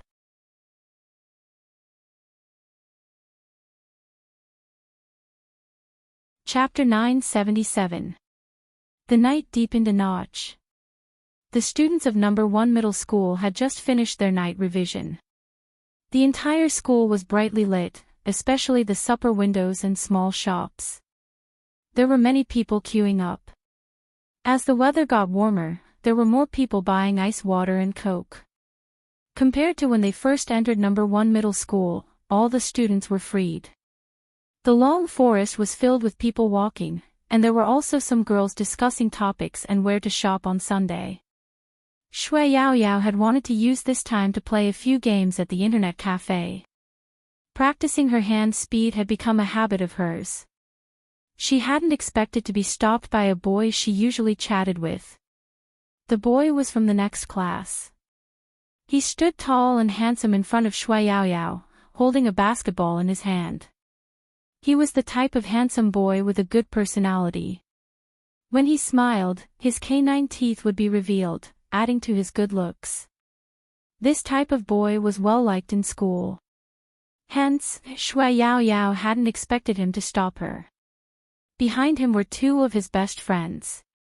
"We have a game later, do you want to watch?" the boy asked. Shui Yaoyao was still holding her book, smiling as she rejected him. The boy smiled. "Forget it, I'll change the question. Do you want to be my girlfriend?" Shui Yaoyao paused, lifting her head, about to reject him. Suddenly, a voice with a hint of a smile came from behind her. "Yaoyao, I don't think Auntie wants you to date in high school. Puppy love is forbidden in number 1 middle school." Shui Yaoyao's back froze. Even without turning back, she knew who the person was. The boy who confessed to her looked at Jiang Zhua, who was holding a cigarette in one hand and had an outstanding aura. His eyes widened. "Young Master Jiang." Jiang Zhua walked over, a cigarette in one hand, the other naturally placed on Shui Yaoyao's shoulder. He whispered into her ear, "Why don't you tell your classmates that you can't date for the next 3 years? MH. Shui Yaoyao's body stiffened even more. She knew Jiang Zhua was reminding her of the time limit of their contract. She couldn't have a boyfriend for the next 3 years, that was the condition they had agreed on from the start. The boy didn't know what was going on. He really thought that she was more sensitive in high school and had to wait until after her sophomore year. His eyes dimmed. Shui Yaoyao looked at him. This was the first time someone had confessed to her. In the past, she had never been discovered by anyone, so why would anyone confess to her? Shui Yaoyao looked up and said, "Sorry," the boy interrupted her with a smile. "It's okay. You want to go to C University, right? I'll apply for that school too." This time, Shui Yaoyao was really stunned. When she said these words, it was a long time ago. At that time, she hadn't slimmed down and hadn't become an official Supreme Alliance member. She had just returned to school. "How did you know?" The boy looked at Shui Yaoyao, his gaze deep. "The first time I noticed you, you were helping your brother pack his bag. I always felt that you were very gentle. After that, I unknowingly wanted to know more about you, so I asked around." Shui Yaoyao was shocked. She never thought that someone would notice her at that time. Moreover, this person had always been a topic of discussion among girls. The boy noticed Shui Yaoyao's gaze and smiled again, his face a little red. "You probably don't remember, but there was one time when I hurt my leg while playing basketball. I was sitting at the railing and you happened to pass me a band-aid. You even helped me wash my wound with water. At that time, I wanted to tell you that I really like you, Shui Yaoyao, I really like you." Shui Yaoyao's eyes trembled slightly. She looked into the boy's clear eyes. She wasn't like what he thought, he deserved a better girl. At least not someone like her who had already signed a contract with someone else. Jiang Zhua stood beside Shui Yaoyao. He looked at the person's side profile, his fingers subconsciously tightened. The frustration in his chest intensified with Shui Yaoyao's reaction, as though he was really about to lose something. He pulled Shui Yaoyao's wrist over, his smile devilish. "She won't go to C University, she will only come to a university. And I forgot to tell you, actually, we are in a relationship like yours." With that, Jiang Zhua pulled Shui Yaoyao into his arms, followed by a kiss, even though it was just a light peck. But at that moment, the boy was already frozen on the spot. Looking at this scene, his throat felt like it was blocked by something, and it was a little sour and uncomfortable. Jiang Zhua didn't give him a chance to speak, his fingers holding Shui Yaoyao's wrist as he strode out of the school. Along the way, many people turned back to look at them. "Is that young Master Jiang?" Yes, it really is. Why is young Master Jiang here? Did he come back with young Master Qin to give a speech as an outstanding graduate? When did that happen? Young Master Jiang doesn't come here often. Isn't the person he's holding Shui Yaoyao's hand? Didn't Shui Yaoyao do all sorts of shameless things to chase after young Master Jiang, making him annoyed? Why is it now? You still don't know. Know what? Shui Yaoyao's mother married into the Jiang family. Young Master Jiang is probably here to bring her home. Stop spreading rumors. Although Shui Yaoyao really liked young Master Jiang, she never did anything. It's just that her diary seemed to have been leaked by someone. Everyone has one or two crushes. If you continue spreading rumors, it'll be too much. I'm relieved to hear that. Even though I don't hate Shui Yaoyao, she shouldn't have chased after young Master Jiang. The difference between them is too big. Shui Yaoyao listened to the discussions, but she didn't seem to feel much. It was probably because she had heard it for too long and was used to the difference between them. Similarly, she knew that if she caused a ruckus in school, it would only embarrass Jiang Zhua. There wasn't a need. It was probably because she had calmed down that she handled things differently from before. There's no one here now, you can let go of me. After leaving the school, Shui Yaoyao spoke calmly.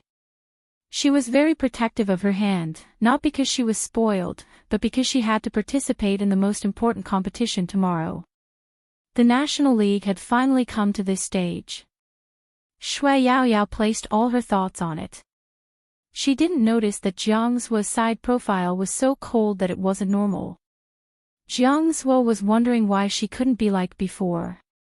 Even when she had heard the boy's confession, her reaction had become the reason for Jiang Zuo's subconscious annoyance.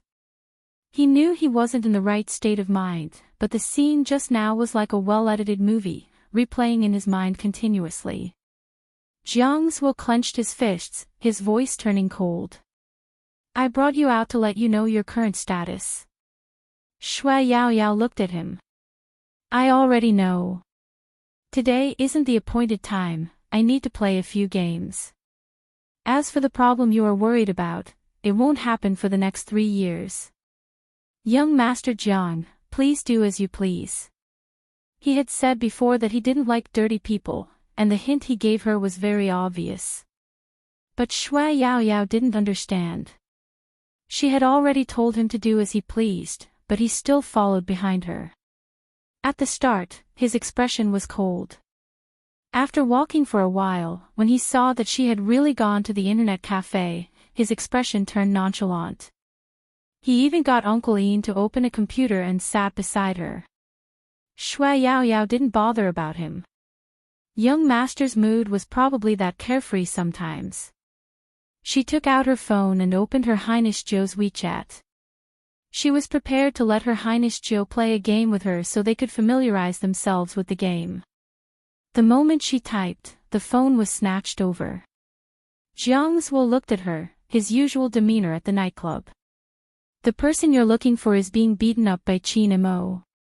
Are you sending him a WeChat message so that Qin Mo can beat him up even more? The truth was just as Jiang Zuo had said. Bo Jiu sat in the car, thinking about how to resist the Almighty's beauty and interrogation. As for the classroom, she wasn't worried. She wouldn't act so casually if she hadn't done some preparations. She was worried about what other tricks the Almighty had up his sleeves. The kiss and singing through the mask proved that the Almighty was 90% suspicious of her.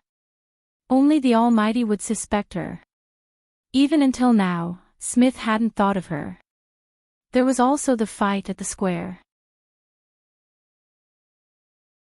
If the Almighty had brought along the special forces from the cinema, she would have been caught on the spot even if Hoshino had been there. Hence, luck was important in such a huge gamble. Bo Jiu smiled mischievously. She wasn't going to admit it was her. That was the only benefit of being reborn. Young Master, we're here. The driver stopped the car.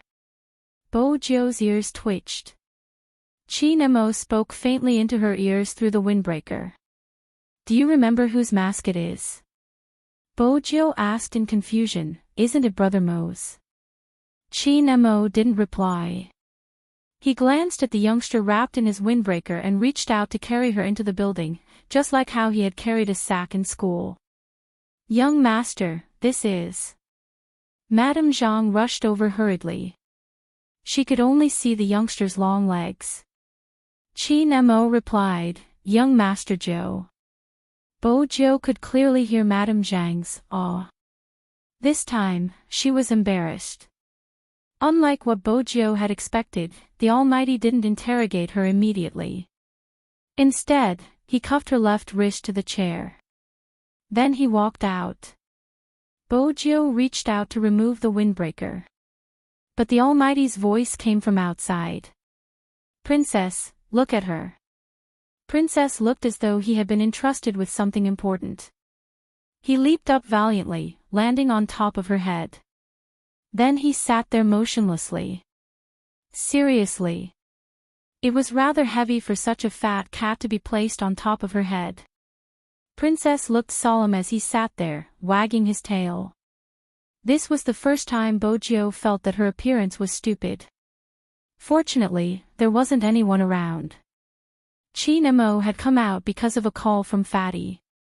Captain, I just checked and got the footage. Little Spade didn't climb the wall, he was sleeping in the classroom and was punished with frog jumps.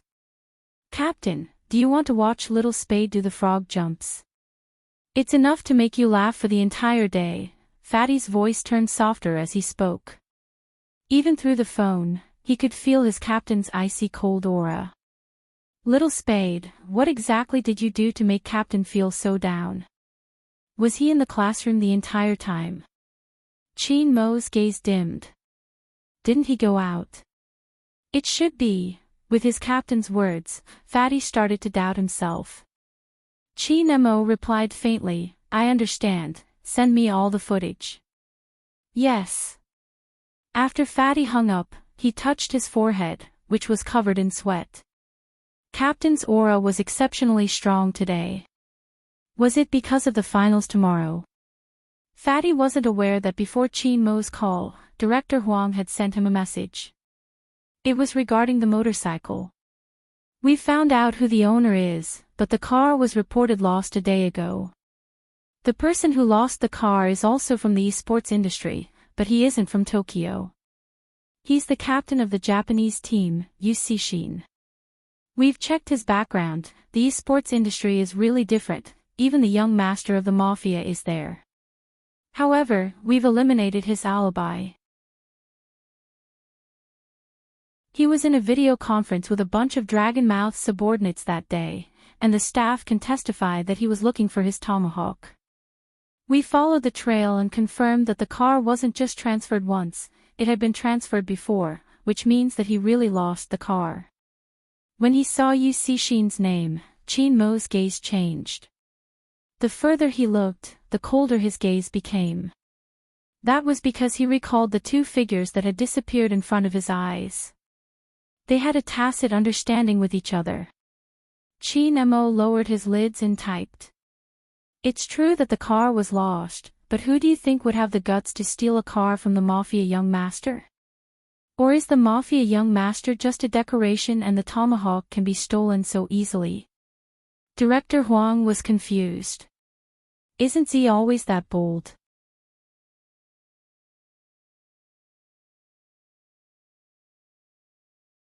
Chapter 978. Hoshino saw through Yu Sishin's thoughts and knew it was a good chance to leave some leeway. I'm not sure either. Yu Sishin glanced over at Hoshino, narrowing his eyes. If anyone dared to lie to his vice-captain, he would be furious. If you're not sure, then let's wait and see. The people from the Key Case Investigation Unit came today, and they're really smart. They immediately found me. I don't know who gave them the information, but it's obvious that they're starting to suspect you. I understand, I'll be careful. Hoshino's attitude was always the same, gentle as jade, but in reality, he was more tenacious than anyone else. This was something Yu Cixin found interesting. Tomorrow is the finals between Supreme Alliance and Xiangnan.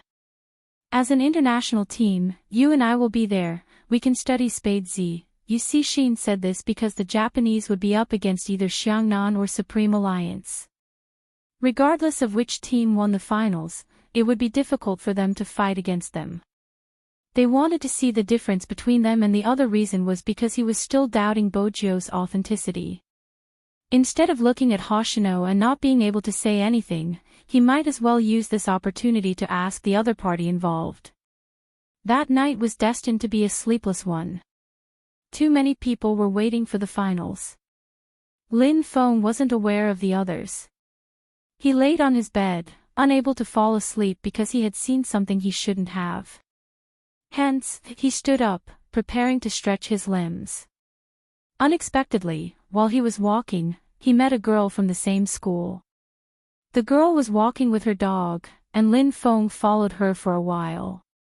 They chatted happily. Lin Feng didn't notice Yunhu, who was out for a night run. After Lin Feng returned home, whistling as he prepared to enter the house, a voice came from beside him. "Are you in a good mood?" Lin Feng paused and turned around. He patted his chest and said, "Hu Zi, you'll scare people by appearing so suddenly." Yunhu's expression didn't look good. Fortunately, the night was in the way. He stood there with one hand in his pocket. He didn't walk towards Lin Feng. His entire being seemed to have melted into the night fog. His tone was calm. "What did you and that girl talk about? You seemed so happy." "It's just something I usually play with." Lin Feng didn't really care. Yunhu clenched his fists tightly because he knew that the girl had once wanted to confess to the guy in front of him, but he didn't know why she hadn't. It was probably because of a certain someone's uncertainty. He had to admit that this girl was smart. If she didn't confess, she could be with that guy every day. When the time was right, she could say that she liked him, and the effect would be 100 times better. That was it. Yunhu felt as though something was stuck in his throat. This was because he knew very well that Lin Feng had always wanted to find a girlfriend. Even though he had already promised to give it a try and be responsible to him, in essence, that fellow still liked girls. In just a few seconds, Yunhu thought of many things. When the words reached the tip of his tongue, they turned into a sentence. "It isn't just for fun, right? You have a movie date too." Lin Feng paused when he heard this. Yunhu's rationality was already on the verge of collapse when he saw Lin Feng chatting and laughing with the girl. Now that he saw Lin Feng's reaction, his eyes sunk. "Do you have any self-awareness that you already have a boyfriend?" Lin Feng, who was being lectured, frowned. In order to understand Yunhu's intentions, he downloaded a dating app. There were many people who had greeted Yunhu. There was even one who had gone out for a drink. He had only taken a short walk with a girl, and this person's words were so harsh. It was probably a mistake right from the start.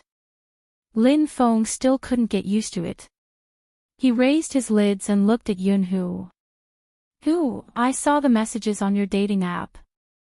Actually, do you think that the person who often leaves you messages is more suitable for you?" The reason why Lin Feng said this was because he saw Yunhu's reply to that person. It was because he saw Yunhu's reply to that person. He thought that the two of them had a good relationship in private. If it had been a normal person, someone like Yunhu wouldn't have agreed to meet up with that person. Lin Feng didn't know that the meeting that time was entirely because Yunhu couldn't get it. He just wanted to go out and relax and didn't think much about it. However, he had never imagined that things had already reached this stage.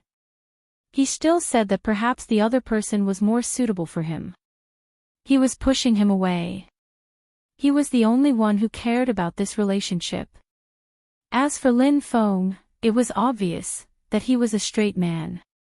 But when he heard those words, Yunhu couldn't help but clench his fists. His chest felt as though there was a rock pressing down on it. Lin Feng lowered his head and said, I saw both of your replies. That person is going to study abroad. Actually, have you ever thought that because we grew up together, you can't tell if it's because you like me or because you're used to me, so what exactly are you trying to say? When Yun-Hu said this, his throat felt a little stifled. Lin Feng glanced up with a rare seriousness. I think it's really stupid for us to try dating. I drank too much that night. Why don't you change the method and let me atone for my sins? The reason why Lin Feng said this was because he saw the common topic between that person and Yun-Hu online. In reality, he and Yun-Hu didn't have this point. Other than gaming, their interests and studies were different. It was rare for them to be on the same level. It was probably because the older he grew, the more he wanted to inherit his family's company. Yun-Hu, on the other hand, was pursuing something of a higher level. A famous overseas university had personally sent a letter for him to do research. Lin Feng could even imagine the difference between him and Yun-Hu in the future. Now, they still had games to talk about. When that time came, they probably wouldn't have anything to talk about. After all, in real life, two people on different levels wouldn't have a topic to talk about. Over time, they would become like his parents. Even though Lin Feng's family was wealthy, that was how Father Lin and Mother Lin interacted. That was why Lin Feng wanted to find a girl who had a cheerful personality and didn't think too much like him. She would only sleep after eating and occasionally go to the supermarket on the weekends. That was the kind of life he would have. But it was obvious that Yun-Hu's daily life was much more elegant than his. Sometimes, he thought that it probably had something to do with the fact that his grandfather was gone and the Yun family was still in power. Even though the two families lived opposite each other, their nature was different. He and Yun-Hu used to be people of the same world. In the future, they would rarely be. The uncertainty of their youth faded. How long could Yun-Hu's love last? Hence, he was really stupid. Why didn't he think of giving it a try back then? It would ruin their relationship if they tried it once. Lin Feng didn't want to see that in 1 year, 3 years, or even 5 years, they would have nothing to say to each other and be together reluctantly. That wasn't what he expected. He predicted that by the time that person came back from abroad, he would also be living like a dog. That way, the difference between them wouldn't be especially big. Listening to the man's words, Yun-Hu suddenly felt as though he was on a roller coaster. Not long ago, he had finally agreed to try it out with him. Even now, when he closed his eyes, he could still remember how happy he had been. But because of the appearance of a girl, he felt that it was stupid to give it a try. He wanted to retract everything. At the end of the day, he would never be comparable to those girls. Yun-Hu also knew that this wasn't the most painful time. After they broke up, with the arrival of graduation, this person would soon have a girlfriend. What he was most afraid of was that one day, that person would hold a girl's waist and laugh at him. I'm going to get married. Whenever he thought of that scene at night, a nerve in the depths of his heart would be pulled. The pain made him want to bend over. If he hadn't tasted the happiness in heaven, perhaps it wouldn't be so unbearable. Ever since that guy said that he would try dating, he had been very nice to him. It was as if they were dating. Although when he held his hand and interlocked their fingers, he would still mutter in a low voice or stiffen his whole body, no matter which reaction it was, it only made him feel happy. It was as though happiness meant that as long as he was with this guy, it didn't matter what they did, including those childish things like holding hands and sharing a bowl of instant noodles. Or when he was tired from practicing his hand speed, that person's head would lean over. Often, he would be the one doing the review. He would lean against him to sleep, just to be able to accompany him. It had been like this since the beginning. But in the future, it would no longer be like this. After the National League, this guy would take over the company and gradually leave the esports industry. Not only would their gaming time be reduced, even the number of times they would meet wouldn't be as frequent as now. Because graduation would mean that they would really be adults, Yoon-hoo understood this guy. Since he mentioned it, it meant that he had decided to do it. He wanted to end their relationship. It was obvious. Yoon-hoo understood. Because of that, even his breath felt cold. Admit it, even if this person temporarily agreed to date you because you tricked him, he will never fall in love with you. Yoon-hoo had to suppress all his emotions to swallow the question of why not try again. Instead, he stretched out his arm and trapped that person against the wall. His gaze was a little low. You want to redeem yourself in another way? Sure, I don't have too many conditions. After the National League, if we win Xiangnan, you will let me sleep back. With that, Yoon-hoo released his hand that was pressing on that person's wrist. He took one last deep look at Lin Feng before walking out of the room. Lin Feng was left leaning against the wall, his entire expression petrified. Sleep, sleep, sleep back. Did Yoon-hoo want to F***ck him? Lin Feng's first reaction was anger. After his anger subsided, he thought carefully about why Yoon-hoo would suggest such a method. He had seen other people's replies. In their industry, people like Yoon-hoo were rare and would never bow down to others. He had taken advantage of Yoon-hoo and now, he wanted Yoon-hoo to take revenge. There wasn't anything wrong with this logic. If that would make Yoon-hoo feel better, Lin Feng took a deep breath. If it wasn't half an hour, it was at least an hour. He smoked non-stop, extinguishing one cigarette after another. In the end, he straightened his body and took out his phone. He sent a message to the familiar profile picture. Sure, let's sleep back and we'll be even. The unique sound effect of WeChat rang out. Yoon-hoo, who was sitting in front of the computer, suddenly didn't know where to touch. When he saw the message, his gaze stiffened. He glanced at the window opposite him, swallowing the bitterness in his throat. The last thing he wanted to do was to be even with someone. Being even meant that both parties were even and they didn't owe each other anything. Perhaps, ending this relationship didn't mean anything to him. Yoon-hoo chuckled. When he placed his phone down, even his black hair hung down. He didn't turn on the lights, just sitting in front of the computer. After a long while, he made a call with a hoarse voice. I have the answer to the question your school asked me previously. After the competition, I'll head over. Ah, that's great. The person on the other side spoke in pure English. We look forward to your joining, Yoon. Yoon-hoo couldn't hear what the person behind him was saying. He reported his passport number numbly and filled in some information before sending it to the designated email. After he was done, it was almost 11 p.m. After the competition, they would really be worlds apart. Hence, he didn't want to have any regrets for this competition. He also didn't want to see that person smoking in the toilet with reddened eyes after losing the competition and blaming himself. That person, when he was working hard and playing games seriously, was more adorable than ever. The night sky darkened. Under normal circumstances, the internet cafe would be open for supper. Usually, at this time, the boss loved to stand in the middle with the air conditioner and order takeaway. However, at this moment, he closed the shop early and was making the final settlement.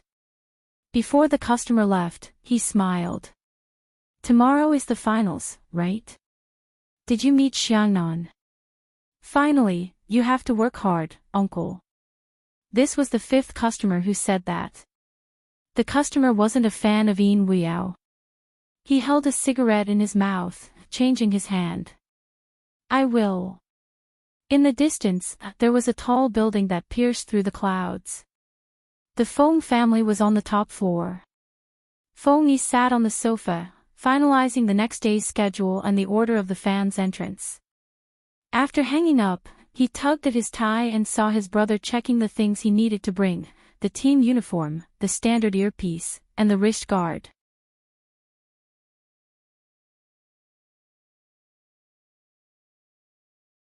Chapter 979. Feng Yi glanced over at his brother, breaking into a smile. Every elder brother would have a sense of accomplishment when they saw their younger brother. Ah, this kid has finally grown up. After Feng Shang was done checking, he gave Coco a call. The kid had good intentions. He knew that Coco had been under a lot of pressure recently and wanted to console him. But before he could speak, the person on the other end said, "You don't want me to care about what others think of me, right?" "I know." And. Feng Shang wanted to say something but was interrupted by Coco again. Coco interrupted him again. "And the maneuvering, right? Don't worry, I'm already very good at it. Brother's skills are amazing, and I have millions of fans. Tomorrow, I'll definitely lead the way." Feng Shang spoke again. "No, it's not what? Ah, the wrist guard, right? I brought everything, don't worry." Feng Shang wanted to say something, but he was blocked. His face was red from holding back. It wasn't easy for a child to say something like that. "Who wants to talk to you about that? I just want you to relax and remember to bring your rabbit." Coco paused, muttering, "You aren't stuttering anymore." Feng Shang paused as well. Coco coughed heavily. "I know, I was nervous just now, that's why I said so much. I'm not nervous anymore." With that, Coco threw himself onto the bed, his face blocked by the plush toy. "Feng Shang, we are finally going up against Xiangnan. In the past, many people said that Supreme Alliance relied on our looks to win. Even though that wasn't wrong, this time, we can finally tell everyone that Supreme Alliance has skills." Feng Shang didn't know what to say, but his heart hadn't stopped. They could finally stand in the National League to prove themselves. This was something he had never dared to think about in the past. Feng Shang glanced out of the window, the throbbing in his eyes causing Feng Yi to stand up. "It's past 11, go to sleep." Alarm clock. Feng Shang was afraid he would wake up late. Feng Yi chuckled lightly. "I'll wake all of you up tomorrow morning, the competition is at 10 a.m., there's enough time." "Okay." Feng Shang was very nimble when he said one word. After entering the room, he turned off the lights and lay on the bed. Still worried, Feng Shang sat up and confirmed the things he wanted to bring. Shui Yaoyao was in the same situation as him. Jiang Zhua, who was lying on the bed, raised his brows slightly. Even when the person laid back down, he was still holding on to the strap of the backpack. Shui Yaoyao's gaze fell on the logo on the backpack. It was the symbol of Supreme Alliance. A ball of fire burned in his eyes.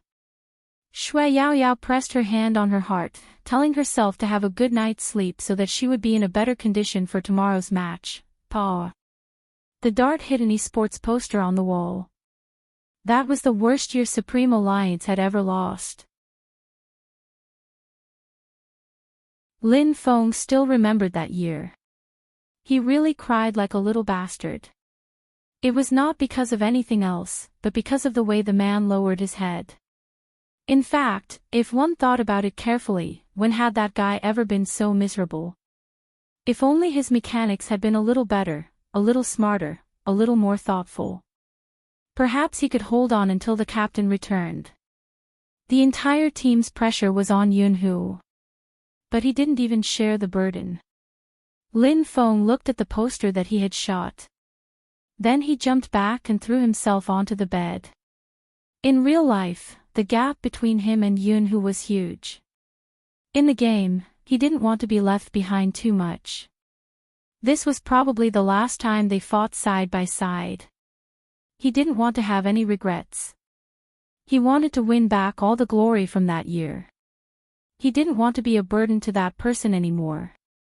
That was probably Lin Feng's only feeling at this moment. Qin family. Qin Mo glanced at the youngster in his arms. He got up and prepared the things for the youngster. He opened his laptop and logged into his game account. Just for a moment.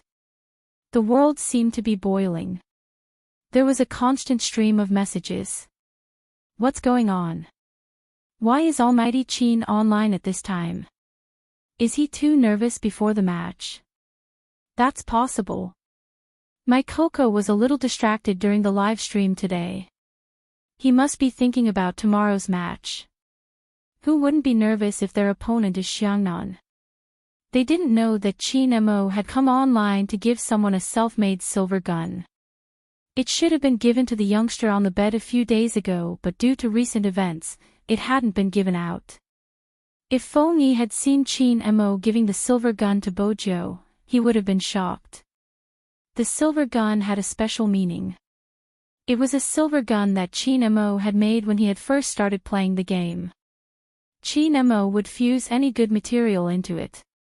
In that year, this silver gun had become Qin Mo's most commonly used weapon until the character changed and the 3000 knife cutting appeared. The silver gun had always been there. It could already be called a treasured weapon. Back then, the materials obtained in the game were all rare materials. Now, they were hard to find. That was how precious the silver gun was. But now, the Almighty had given it to Zhou. Xiangnan's Xiao Sanpang was the most agitated when Qin Mo came online.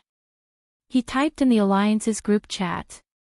Qin Mo, are you really nervous? If you are, just say it, we won't laugh at you. Because of this, many players in the group jumped out and started making jokes one after another. Qin Mo glanced at the page, arching a brow. He moved his mouse and sent a video leisurely into the group chat. The video wasn't anything else, it was the secret hidden in the electronic igniter that Bojo had given him. Xiao Sanpang was still sitting there with his legs crossed, typing furiously, shouting that he wanted to challenge Qin Mo to a duel. The others in the group shared the same sentiments. They wanted to use this rare opportunity to tease Qin Mo unexpectedly. Qin Mo sent a video over. Xiao Sanpang assumed it was a useful video.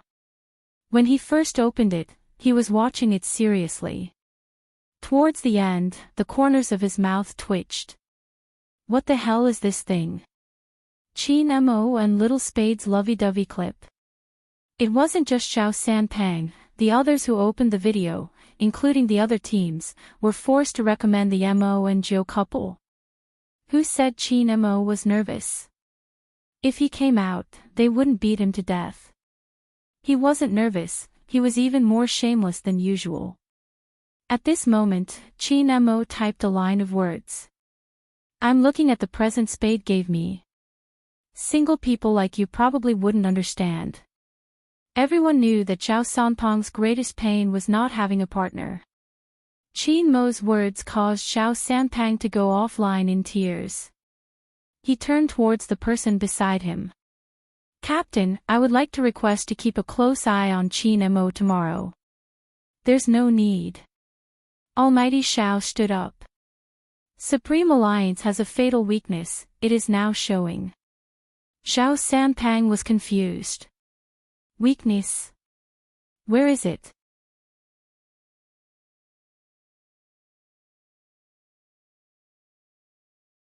Chapter 980. Weakness. Xiao Sanpang's eyes lit up like a howling wolf. In his mind, Supreme Alliance was much stronger than before. Especially after witnessing Little Spade and that shameless Qin Mo's teamwork, he felt that he wouldn't be able to stop them. Now that he heard his captain's words, he was pleasantly surprised. However, Xiao Feng didn't look very happy. His eyes looked a little gloomy. Xiao Sanpang called out again. Captain, what is Supreme Alliance's weakness that you mentioned? Qin Mo, Xiao Sanpang's expression froze the moment he heard Xiao Feng's name. Qin Mo. That insanely strong fellow. How was that possible? His hand injury hasn't healed.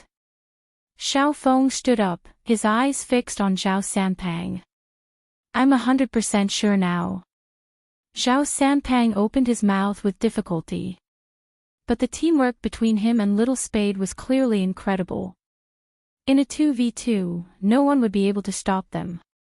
Even if Qin Mo's hand wasn't healed, Spade Z's speed would be able to make up for his weakness.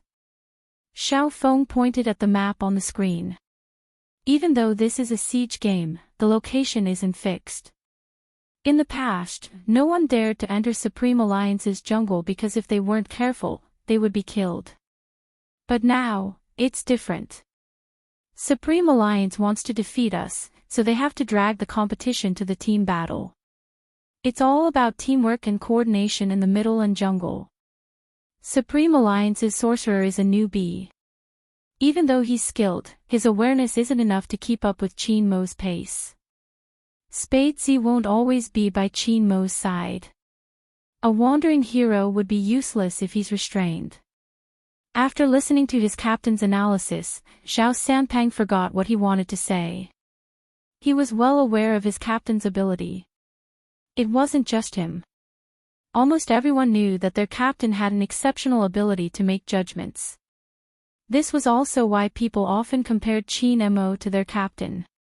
Because they were truly evenly matched opponents. The computer screen was still emitting a faint blue light. At this moment, a person walked in. She was wearing a team uniform and high heels. She was very beautiful. She had a slender waist, long legs, and a good figure. She was a domineering lady in the esports industry. This was the nickname that the fans had given Goddess Luo Luo. She crossed her arms in front of her chest. As she had been playing for too long, her voice was a little hoarse. That person probably never thought that there would be a day when he would need someone to protect him. Xiao Feng didn't say anything. Beauty Luo smiled and placed her hand on his shoulder. Captain, you don't feel good seeing your CP in such dire straits, do you? Xiao Feng glanced at her, his expression indifferent. There's no such thing as being down and out in the esports arena. You can only give it your all. You're handsome, so whatever you say is right. At this point, Beauty Luo glanced at Fatty. Brother Fatty, you're affecting my pursuit of my idol. Xiao Feng, Xiao Sanpang thought.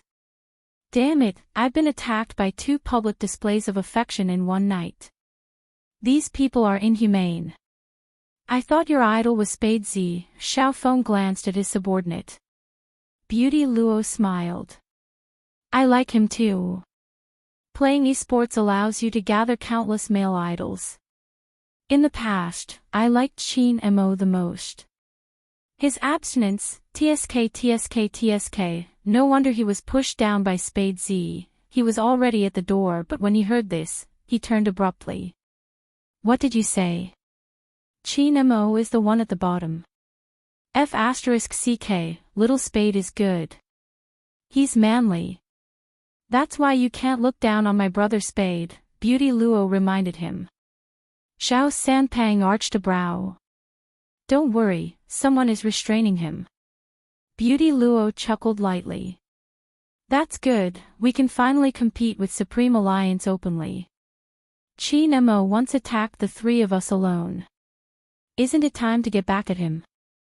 Women are the most vicious, Xiao Sanpang commented objectively. But, I like it. Regardless of the situation, giving one's all in the competition was the true respect for one's opponent. However, this did not affect the relationship between friend and foe that was born in this generation. Before Xiao Sanpang went to bed, he took out his phone and scrolled through his official Weibo. He wanted to see how his adorable fans were cheering him on. Unexpectedly, the first thing he saw was a post from his good friend. It was a chat history in the Alliance's WeChat group with a video attached. It summed it up in one sentence. I can't be the only one being fed dog food. Qin Mo's video had caused a huge public outcry. There were so many singles in the esports industry. Xiao Sanpang would definitely join in and repost it, but he hadn't expected his fans to show their concern. Fatty, don't cry, stand up and masturbate. It must be hard to watch almighty Qin flaunt his love every day. Don't worry, you won't get the chance. Fatty, I've liked you for 3 years. I just want to ask you, it's been 3 years, where's your girlfriend or boyfriend? Don't be like that, we love Fatty so we have to be considerate. Are there any more videos like this? Fatty, watch more, you can find inspiration. Who knows, maybe one day someone will take a liking to you. Xiao Sanpang. F***ck. Take back that 10,000 years limit. Take it back. Unknowingly, the two of them were trending again. Honestly, the fans were relieved to see how close their idols were in the esports industry. Because only in such a healthy competitive environment would they be able to see an exciting competition. At this moment, in the crime squad, Lin Chintao stood outside the door, his eyes fixed on Director Huang. Regardless, please promise me that the captain will head out tomorrow to watch the competition. Someone has proven that he isn't the culprit behind the maiden's sacrifice, right? Little Huang had never seen a person with such perseverance. He had been pestering him for 5 hours. Wherever he went, this handsome guy followed him. Even when he went to the toilet, this kid followed him. Little Huang almost had kidney failure just by looking at him. Kids nowadays, why were they so stubborn? Even though he isn't the culprit, he was a part of the organization. There are many things we need to understand, Director Huang said. Lin Chintao licked his chapped lips. He didn't do anything evil, he didn't say anything even after you brought him in. This competition is too important to him. It's the National League because of Qin Mo and Xiao Feng. Mr. Huang, do you know that he wasn't inferior to either of them in the past?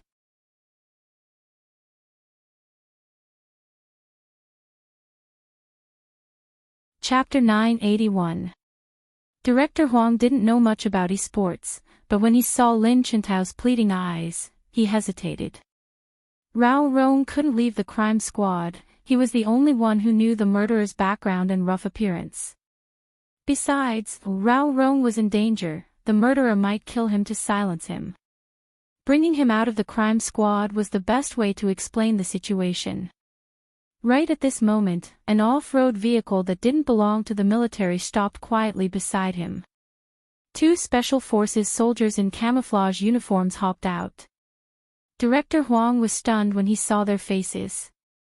Why are you guys in the city? Director Huang, what are you talking about? We are humans too, if we aren't in the city, where are we? Magician walked over, a devilish smile on his face. My boss wants us to bring someone along. Director Huang arched a brow. Who? Rao Rong. Magician chuckled. Director Huang, don't panic, the crime squad is complicated and there is a traitor. It wouldn't be safe to leave an important witness here. Besides, we are humane and he is an esports player. Regardless of the reason, we should let him see what he wants to see. Those are my boss's words. Besides, the crime squad can't afford to lose an important witness, so the handsome me will stay in place of Rao Rong. Director Huang wanted to say more. Magician reached out, producing an identification. There were 5 stars on it, the country's special forces. This meant that they had to cooperate with the other party. Director Huang puffed out his big belly. The crime squad isn't a problem, but Rao Rong might not cooperate. He hasn't said a word since he came in, he might not leave with you. Oh, you don't have to worry about that. Magician turned towards Lin Chintao. Boss said that as long as we bring this brother in, Rao Rong will leave with us. Lin Chintao was speechless. He was very curious who the boss was. Director Huang's struggle was futile, he could only lead the way and open a room. There was everything in the room, just that it was a little small. Rao Rong laid on the bed, his back facing them. Director Huang called him twice, but he didn't respond. Lin Chintao's eyes reddened as he looked at the tall figure. Captain. Director Huang watched as Rao Rong's shoulders trembled slightly before he bolted upright. His movements were agile and he didn't look like he was asleep. He glanced at Lin Chintao, his voice raspy. "Why are you here?" "I'm here to pick you up," Lin Chintao said as he took out his phone. "Look, the official Weibo account has already started posting. Don't you want to see who wins in the end?" Rao Rong's gaze deepened. "I'm no longer interested in esports." "You're lying." Lin Chintao flipped through his phone again. "If you're really not interested in esports anymore, why didn't you agree to Boss Zhang's message asking you to arrange for his nephew to compete and make him famous?" "It's because he still has esports in his heart." Rao Rong paused. Lin Chintao didn't care whether he was willing or not. He grabbed him and said to the special forces, "Let's go." Rao Rong was startled. He probably hadn't expected the chatterbox who used to follow him around would become so bold. But he couldn't shake his hand off. To a professional sports player, the hand was the most important. Director Huang watched as Rao Rong furrowed his brows, allowing them to drag him out. His gaze was filled with disbelief. After all, Rao Rong had been here for 2 days and 1 night, which showed that he didn't trust anyone. On the surface, he appeared refined, but just a look at his emotionless eyes showed that he had never tried to accept anyone. It was probably related to his past. Director Huang had seen Rao Rong in his youth. He had been as dazzling as the sun, but now, he was like water in a deep pond, separated by a layer of cold fog. Not many people could get close to him. Magician laughed, locking himself up. He turned to Director Huang. "Our boss didn't guess wrongly, did he?" Director Huang didn't want to see him again, intending to slam the door shut. "Wait a minute." Magician arched a brow. "Order a takeaway for me. You guys don't have any good food here, I'm going to die in the line of duty." Director Huang thought to himself, "How can I order takeaway when my witness is gone? How can you be so optimistic?" He rejected the order decisively. After slamming the door shut, the resentment in his heart dissipated. Magician laughed lightly, caressing the bridge of his nose. He glanced over and pressed down on his earpiece. "Young master, everything has been arranged according to your instructions. Do your best for tomorrow's competition. Your voice is too cheap." Qin Mo's voice was calm as he hung up. "Magician. How could I be despised by my boss for a mission in the middle of the night? That boy must be beside him." Magician's guess was right on this point. Qin Mo walked to the large bed not far away. He looked at the furry head hidden in the quilt and smirked. Then he bent down and lifted the person's chin. He kissed the face that he loved and hated at the same time. The next day, Feng Yi woke up earlier than anyone else, making phone calls to wake her up. When he called, the youngster opened her eyes, caressing her messy silver hair. She stretched lazily before standing up and placing the phone on her ear. "Hello. Little Spade, it's time to wake up." Feng Yi was indeed a qualified manager, putting on his smiling face early in the morning. Bo Jiu yawned, glancing at the Almighty who was still on the bed. She replied devilishly, "He's already awake." The sight of the Almighty lying on the bed made her heart itch to bully him. His thick lashes were the same as when he had been young. "All right." Feng Yi smiled. "Let's meet at the entrance of the club in an hour." "All right." Bo Jiu reached for her trousers. They were wrinkled and couldn't be worn anymore. She couldn't help but feel troubled. Just as she was hesitating if she should take a shower, another phone rang. This time, it was from the Almighty. Bo Jiu hadn't intended to pick up the call for the Almighty, but when she saw that it was Feng Yi, she lifted her lips and answered. "Hello. Feng Yi." His first reaction was to check if he had pressed the repeat button. No, it was indeed young Master Qin. Bojo admired Feng Yi's pause and was about to laugh.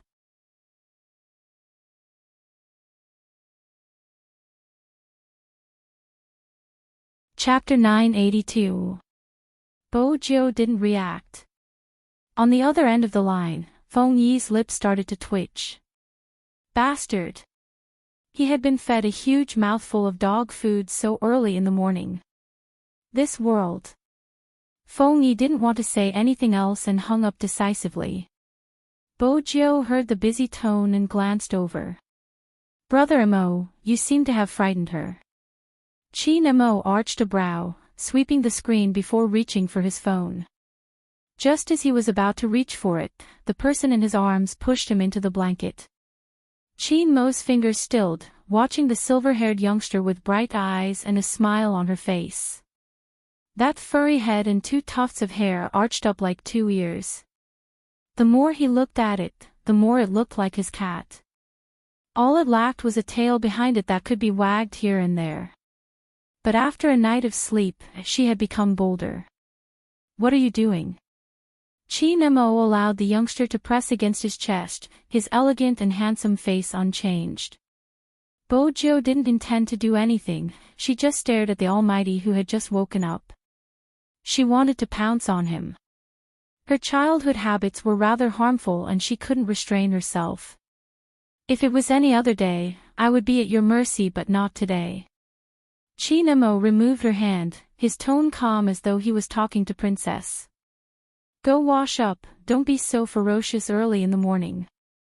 Bojo. Ferocious. Her. With that, Qin Mo stood up, put on his trousers and walked towards the door. I'll go get my clothes. Bojo draped the blanket over her body, crossing her long legs as she sat on the bed. She watched the Almighty's erect upper body, looking as though he wasn't interested in her. She pursed her lips stubbornly.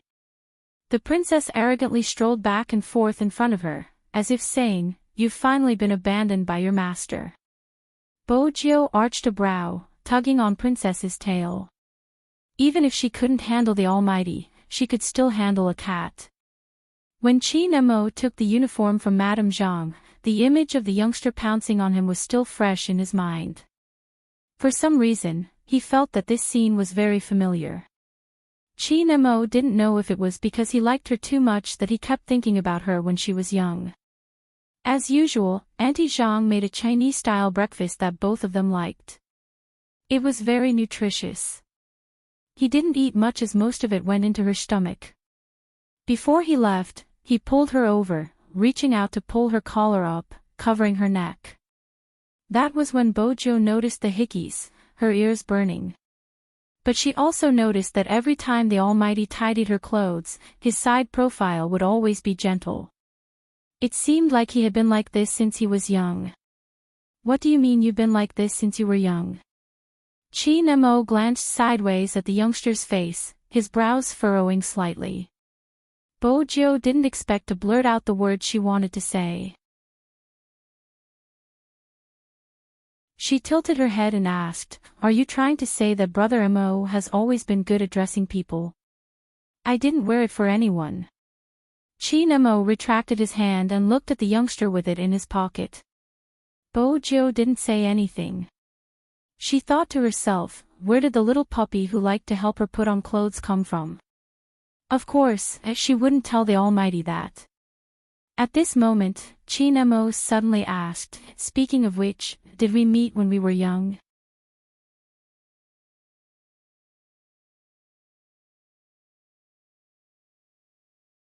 Chapter 983. I didn't just see you, I slept with you. Do you know that? With Bojo's unrestrained personality, she would have said it a long time ago if she hadn't been worried. Bojo was afraid she would say too much at the mention of their childhood. She tilted her head and pretended to tidy her sleeves. Her silver hair fell down, concealing her expression. No. Is that so? Qin Mo watched the youngster, a hint of a smile on his face as he brushed her fringe. No. Why are you so depressed? It seems like you wish we had met when we were younger. Bojo didn't know how to reply. She wanted him to remember her if he could, but she was also worried that the Almighty would recall something and expose her. What a worrisome world. Heh, why are you getting more depressed? Chinemo glanced at her, his lips curved upwards as he reached out to caress her furry head. Bojo glanced up, giving him 5 words. Baby, don't speak. Chinemo. Bow. Bay. Young Master Chin narrowed his eyes. What kind of a dress was that? Bojo loved watching the Almighty wake up. Noble, restrained, and alluring. Especially when he was in his uniform, looking like a grown-up puppy. She had to touch the face of something she liked. Since young, she had had this habit. In the past, she would touch it. Today wasn't the same. For some reason, Chinemo seemed more and more similar to his younger self. After she was done, Bojo turned and continued to tidy her clothes. That set of flirting moves was done very smoothly. Chinemo arched a brow, tilting his head as though he was breaking into a laugh. How exactly did he fall for such a gangster? Bojo didn't know what he was thinking about. After taking advantage of the Almighty, she felt refreshed. It wasn't a long time from the Chin family's house to the club. The moment they boarded the Land Rover, Chinemo opened his ultra-thin laptop and opened the hero icon on the screen. Then he turned towards the youngster. Log into your game account. Hers. Bojo didn't know what the Almighty was planning, but she took the laptop over. Her fingers moved swiftly and she logged in within a second. But before she could enter the city, a notification popped up. Your friend, Chinemo, has gifted you a weapon. Weapon? Bojo glanced up at the Almighty. Open it. Chinmo's voice was calm. She was reminded of the gold and diamonds he had given her when she had first met him. As expected, the world of the rich was so straightforward. The weapon given by the Almighty was definitely not inferior. Bojo smiled faintly and accepted. A white dragon spear appeared in her hands instantly. The entire body of the spear was emitting a silver glow. If it wasn't made of special materials, it wouldn't be possible to have such an effect. Moreover, it didn't look like it was sold in the game store. Could it be self-made? Bojo's eyes lit up. She clicked on the attributes of the spear. It had a blood drinker pierce attack and was very light in the hand. Most importantly, it had a critical hit.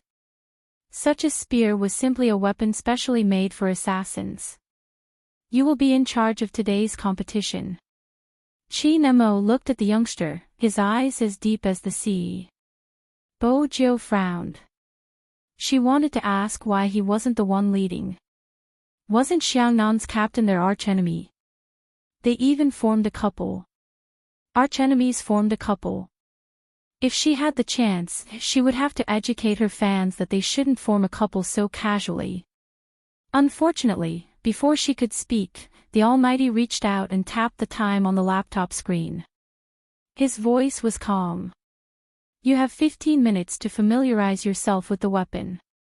Head to the training ground. Why would I go to the training ground now? Bojo bit on her lollipop, looking up devilishly. Even if I want to go, I have to go to the arena. The FC King of Zone C wasn't just for show. Bojo hit her team's ID. She started a random 5-on-5 match. The system automatically assigned the players to the team. Ever since Bojo became popular, there had been many Spade Z circles, Spade Z Joe, Spade J, or Spade Q in the game. Hence, when Bojo entered, her teammates didn't think she was real. They wanted her to choose a tank. But they didn't force her to choose. They just felt that it would be difficult without a tank. 2 assassins weren't enough to kill in the wilderness. Hence, the game started. Her teammate sent a message. Let's fight steadily. All right. No problem. But just as the others were replying, Bojo controlled her character and swept across the wilderness. But just as the others replied, Bojo controlled her character and swept across the wilderness. This time, she didn't go to the wilderness to familiarize herself with the weapon. First, she brought a wave of minions. Then she jumped. When she saw that the opponent was almost done with the blue beasts, she used her big move and successfully stole the kill. The opponent started cursing. F***ck, surround him.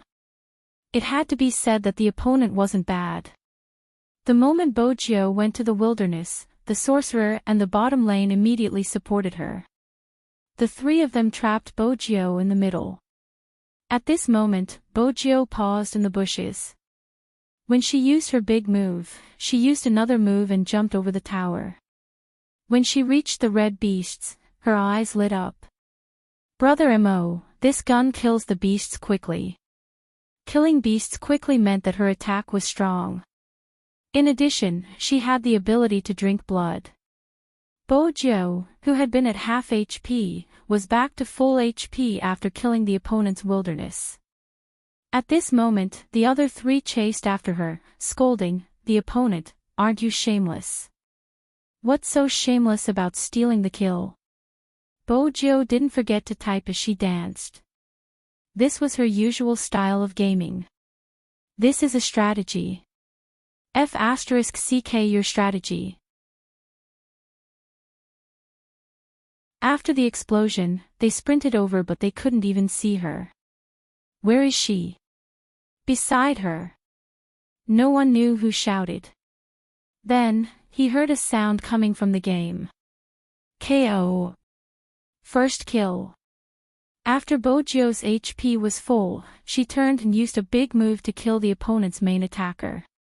Then, she used 3 moves to jump over the wall and return to her own wilderness.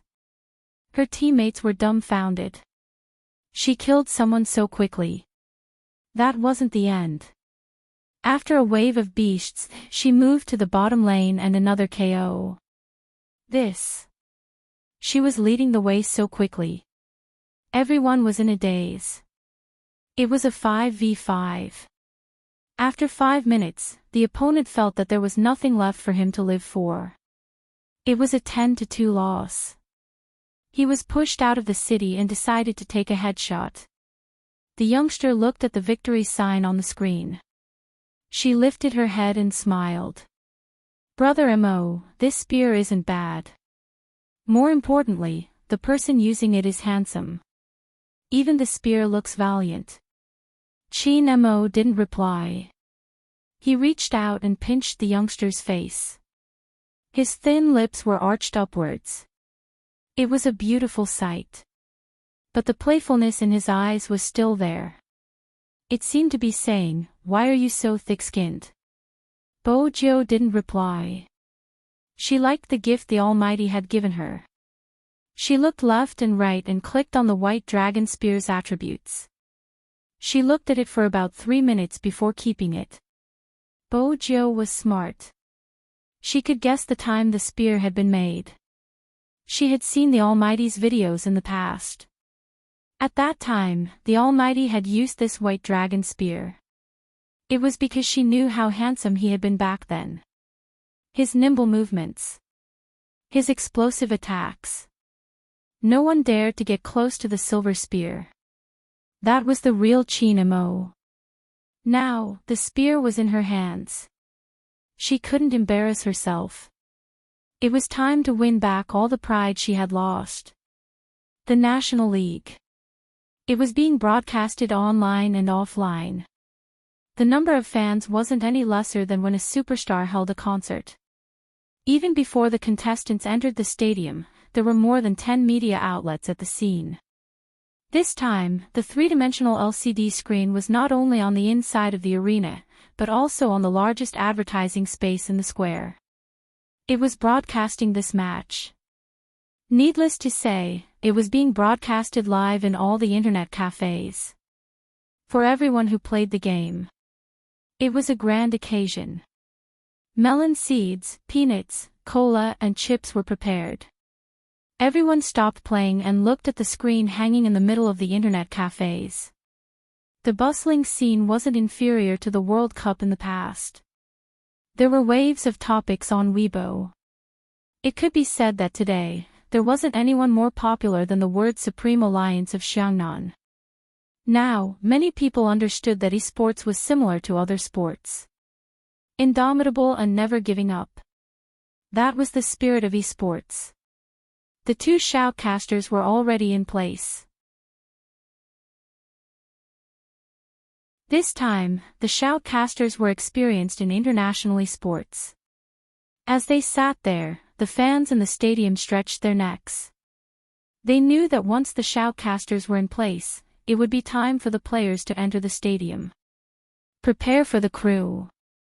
The director stood at the back and gestured to all the cameramen. The shoutcasters wore their headphones. The staff adjusted the volume. The tense atmosphere was about to explode. In the lounge, Chi Nemo stood up, his deep gaze sweeping across everyone. He didn't ask if they were ready. Instead, he stretched out his right hand. Supreme Alliance. Victory. The voice came from their chests. Everyone had been preparing for this match for a long time. It was so long that they would recall the days when they sat in front of the computer, their necks and shoulders aching, but they would just move a little before returning back to the game. Just to practice their positioning. There would be waves in their hearts. What they couldn't forget was the failure of every match. The kind of failure where their throats were blocked and they couldn't say a word. It wasn't because they had lost.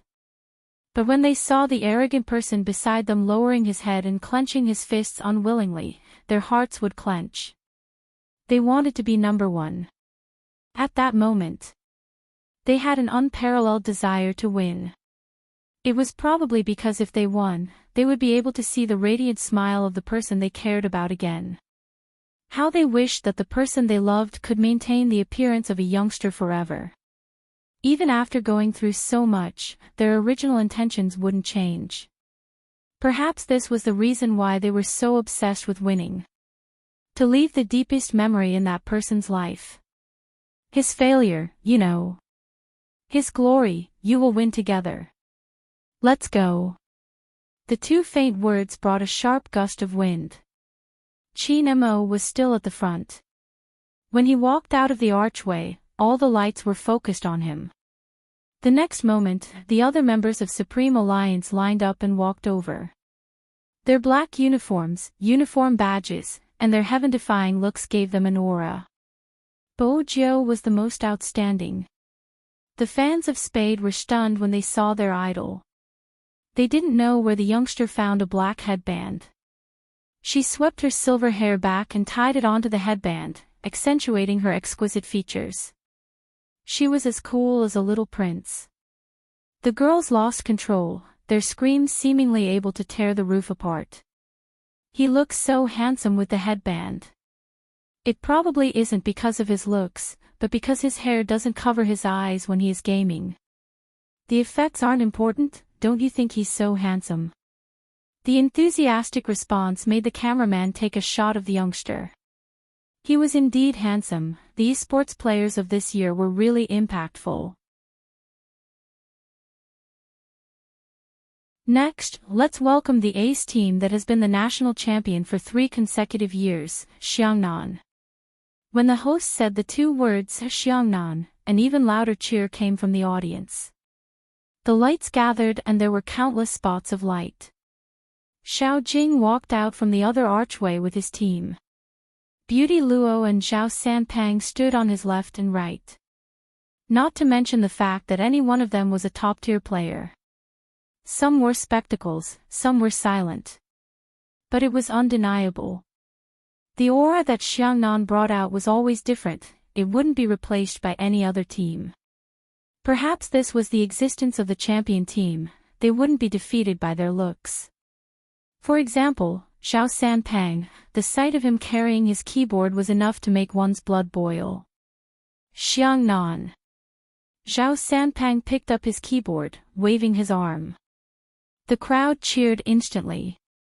Victory! It was the power of the fans that shook the earth. It was obvious that both Shui Yaoyao and Feng Shang had never seen such a scene before.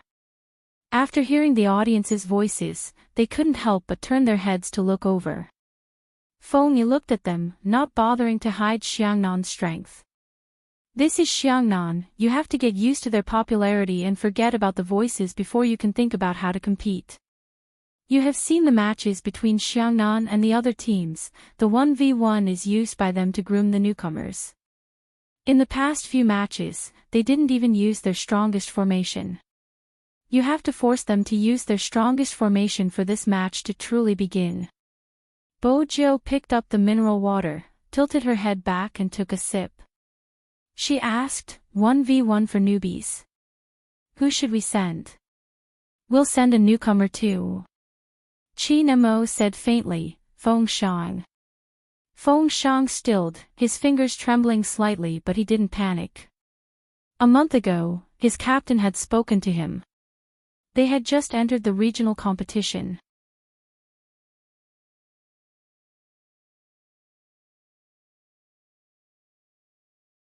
Chapter 984. At that moment, he hadn't dared to believe what he had heard. His eyes widened and he didn't even stutter. Xiangnan. This is just the first match, if it's Xiangnan. Will we meet? This was what Feng Shang had wanted to say, but before he could finish his sentence, the captain interrupted him calmly. We will meet. 5 words, spoken so casually but unwaveringly. If it had been anyone else, they would have felt that the regional competition had just started. How confident would they be able to predict that they would meet the national champion team? But the person in front of him wasn't anyone else, it was Qin Mo. He had become an almighty at a young age, killed 3 people alone and crushed Qin Mo in the middle of the city. Then I'll play. Feng Shang knew how crazy he had agreed to something. But it was this crazy thing that gave him an endless drive. He stayed in the internet cafe more often than at home. The uncle watched as he practiced his assassin character, smoking a cigarette. If you want to play a 1v1, you have to familiarize yourself with the wilderness first. But you have your own reasons for this, those who started playing in the wilderness are all suited to be assassins. Do you know why? Feng Shang shook his head. Familiarity, intuition, experience, and judgment. The uncle watched him, flicking the cigarette ash. A team can have many trump cards. It seems like the person who asked you to be an assassin believes that you will become a trump card in the near future. As for who that person was, both of them knew it. Feng Yi was the only one who didn't know about it. When he heard Feng Shang's name, he was about to speak. Bo Jiu reached out and placed her arm on his shoulder. She smiled and said, Manager Feng, as a brother Khan, you should let go at the right time. Since Brother Mo mentioned it, it shouldn't be a problem, right? Other than Qin Mo, Feng Yi was the only one in the team who knew her identity. He glanced over at young Master Qin instinctively. As expected, his gaze was cold. Feng Yi took a step back, caressing his head. I need to go to the toilet. His assistant widened his eyes. But Boss Feng, you are the manager and we don't have a coach. You have to stay behind. F***CK. Can't you see that I'm nervous? Now, Feng Yi's mind was filled with thoughts of his brother going up on stage and having a 1v1 with the opponent. He really couldn't relax. She wasn't wrong to say that he had a brother complex. They're here. Yunhu's words made all the team members turn towards the special guest. Zhao Sanpang also had a smug look on his face, Japanese. He must have come to watch the competition in advance to guard against me. What are you talking about? Are you fat? Beauty Luo stepped on him, her long legs beautiful. My little spade is so handsome today, I want to take a photo with you, what should I do? Hey, miss, the person you're praising is our enemy. You're so good for nothing. Lord Fatty's words were filled with disappointment. Beauty Luo tucked her long hair behind her ears, a beautiful smile on her face. Let's take a screenshot of Little Spade's corpse after we defeat him. If you love him, let him remember me. When Lord Fatty heard this, he shuddered violently. Indeed, women were the most vicious. The two teams weren't far from each other. When Bojio heard this, she placed the bottle of mineral water down and smiled at Beauty Luo, a hint of mischief in her smile. That smile melted Beauty Luo's heart. She turned towards her captain. Let's poach Little Spade over, he can be our mascot. I can't. Xiao Jing glanced at Hoshino and Yu Cixin, who were seated. Beauty Luo arched a brow. Why? Is it expensive? That's easy, I can provide some savings, I'm quite rich. Because Qin Mo won't let go. This reason. Beauty Luo was convinced. She turned towards the silver-haired youngster who was whispering into Qin Mo's ear, feeling as though a good cabbage had been stolen by a pig.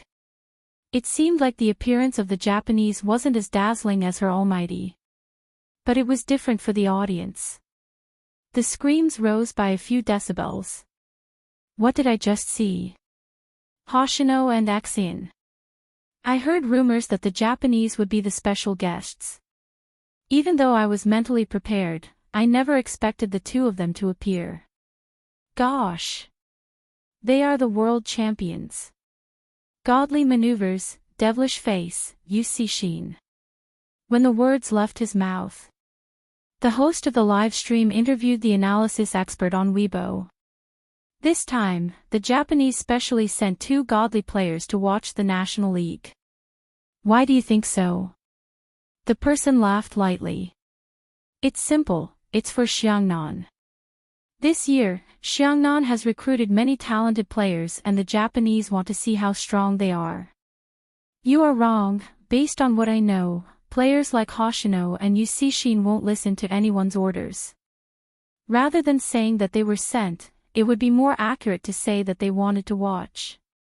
This proves that Xiangnan is indeed strong. What do you think of Supreme Alliance? Indeed, Supreme Alliance is a dark horse, but I think the problem Supreme Alliance faces now is the 1v1. They have to play beautifully to force out Xiangnan's strongest formation. If Xiangnan's strongest formation doesn't appear, it means that the competition hasn't even started. Does that mean the first match is important? Then it should be Spade Z or north of Een Mountain.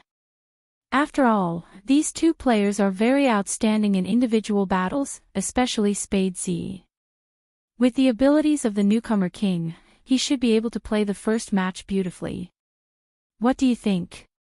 The moment the host finished speaking, a name appeared on the screen belonging to Supreme Alliance. Feng Shang. In that instant, many frowned, glancing over to ask, who is Feng Shang? They couldn't be blamed for not knowing. Only those who frequented Zone C knew Feng Shang. As for the others, they hadn't noticed him.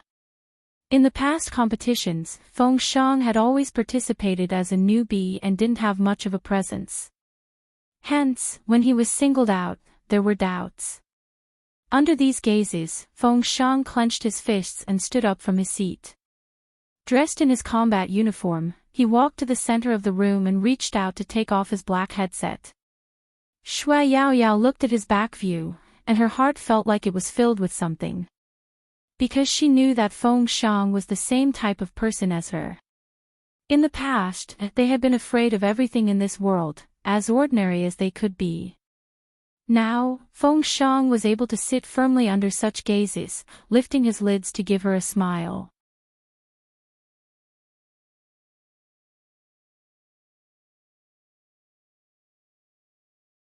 Chapter 985. The player from the Xiangnan team glanced at Feng Shang. From that glance, it was obvious that he didn't view Feng Xiang as an important opponent. He had to admit that Supreme Alliance was strong, which was why he had trained for so long just for this match. But he hadn't expected Supreme Alliance to send a newcomer. The player's eyes dimmed. He placed his fingers on the keyboard and logged into his ID. Following the sound of the game's sound effects, both of their IDs appeared on all the screens. The finals had finally begun. At the start, the camera was focused on the Xiangnan player's point of view. Alright, we can see that both players are assassins. There's nothing wrong with that. In professional battles, most players will use assassins in 1v1s. Let's see which team's rookie is stronger this round. Yes, Supreme Alliance is starting to farm. Xiangnan. The shoutcaster paused. He moved his mouse up and broke into a smile. Are they going to raid? Everyone looked towards the Xiangnan team when they heard the word ambush. Following the movement of their gazes landed on that figure and they couldn't help but hold their breaths. The contestants wearing headphones couldn't see or hear the sounds around them. This was fair for the competition. Shui Yaoyao watched as the figure approached Feng Xiang. She clenched her fists anxiously. Compared to Shui Yaoyao, Bojiu arched a brow but didn't say a word. It seems like Supreme Alliance's blue beast is going to be snatched away. The shoutcaster's tone was filled with regret. This was the National League after all. This shouldn't be the standard. Feng Xiang, on the other hand, was still busy killing monsters. He didn't notice that danger was nearby, either because he was nervous or something else. The opponent didn't hold back.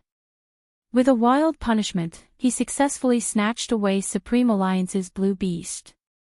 Next, he leaped towards the middle lane and wiped out a wave of troops. Feng Xiang couldn't keep up with the opponent's rhythm. He had to give up and clear the troops. After all, the main mission of the game was to defend the tower. This scene made the audience very disappointed. Supreme Alliance's assassins are too weak. Those who come from the wilderness probably aren't that daring. They probably didn't expect Xiangnan to rebel. It's so boring. He's still guarding the tower and Xiangnan has taken down his red monster. If this goes on, it'll be a one-sided massacre. That's for sure. Assassins don't have any wild monsters to kill, so what's the point of playing? Their mana consumption is so fast, but they haven't even killed their own blue monsters yet. There's no point in watching this match anymore. The assistant listened to the commotion and turned to look at Vice President Feng. He had thought that Vice President Feng, who was obsessed with his younger brother, would be angry. But now, he just stood there, looking at Feng Xiang, who was wearing headphones. Feng Xiang wasn't like this when he was young. His stuttering was not innate, but rather, it was caused by a kidnapping. It was also his fault. At that time, Feng Xiang liked to play behind him. He was already 6 years old and definitely wouldn't bring a 3-year-old child along. Hence, he purposely walked quickly and didn't want to bring him along. In the end, when he turned back, Feng Yi realized that his brother was missing. If the bodyguards hadn't noticed in time, Feng Xiang would have been carried away by the middle-aged man. They were the ones who stopped him at the subway entrance. At that time, Feng Xiang was crying so hard that he couldn't catch his breath. It was obvious that he had been frightened, which was how he spoke. Hence, everyone said that Feng Yi was obsessed with his younger brother. Even though Feng Yi was in charge of the Feng family, the final successor was Feng Xiang. After Feng Yi came of age, he had voluntarily transferred all his shares to his younger brother. No one knew that year, the middle-aged man had wanted to carry Feng Yi away. He had followed Feng Yi for 3 days straight and was ready to buy a good price. In the end, he had been stopped by little Feng Xiang. Only Feng Yi knew. Feng Xiang had told him that there was an uncle he was afraid of. His brother didn't want him to go out, but Feng Shang had found him annoying. An hour had passed thanks to the clues provided by the kind-hearted person. Feng Yi didn't know what Feng Shang had experienced in that hour. In order to keep him quiet, the human trafficker had pinched his arm until it was red. At that time, Feng Shang had hugged him and repeated, "Brother, don't go out by yourself." The guilt in Feng Yi's heart hadn't dissipated. He had watched as Feng Shang grew up. Because of his words, he didn't have any friends and had even lost all his courage. Even now, he sat there in Supreme Alliance's uniform. Even though he was so nervous that his movements weren't nimble, he didn't seem to have any intention of retreating. Shui Yao Yao wanted to speak. Bojiu pressed down on her shoulders, placing a slender finger on her lips, gesturing for her to keep quiet. Feng Shang was still moving his mouse to clear the troops on the top lane. Since there wasn't anyone guarding this side, the 2 waves of troops he brought over pushed down the defense tower. But everyone's attention was focused on the Xiangnan players. No one noticed what Feng Shang was doing. On the other hand, the Xiangnan player noticed it. He smiled, not taking Feng Shang seriously. He darted over, wanting to seize the opportunity to capture him. Unexpectedly, after hiding in the bushes for about 10 seconds, Feng Shang still hadn't appeared. When he opened the map, he realized that he had gone to the bottom lane and was killing troops. The defense tower at the bottom lane was about to be taken down. The Xiangnan player frowned, heading towards the bottom lane. He didn't believe that he wouldn't be able to capture someone who couldn't even protect the beasts. But the same thing happened again. After hiding in the bushes for 6 seconds, Feng Shang wasn't able to head over. When he appeared again, he was already in the middle lane. It's a pity he didn't manage to capture him. That was the view of the audience. From their perspective, Feng Shang's fighting style was a little clumsy. But from Bojiu's perspective, it was completely different. She lifted her thin lips, placing her arm over his shoulder. "Brother Mo, you were the one who taught baby Feng this move." "Which move?" Qin Mo tilted his head. Up close, he looked indescribably noble. Bojiu felt an itch in her hands, but she had to endure it. She revealed her canine teeth and smiled faintly. "Brother Mo, be honest. His fighting style is so complicated, it's obviously yours." "Is that a compliment?" Qin Mo watched her mischievous claws. After suppressing them, he replied calmly, "It's not me. Feng Shang has been playing in the wilderness for a long time, he definitely has this level of scheming." Bojiu arched a brow. "Are you complimenting baby Feng?" The word scheming was used well, it didn't seem like a compliment. "MMH?" The Almighty didn't give a precise answer. His MMH left her speechless. Bojiu placed her hands behind her head, a lollipop dangling from her mouth. The Xiangnan player probably hasn't realized that baby Feng is leading him around the field. He isn't clearing troops. Qin Mo chuckled, caressing the youngster's fluffy head. He lowered his voice. "You're smart. I'm even more handsome."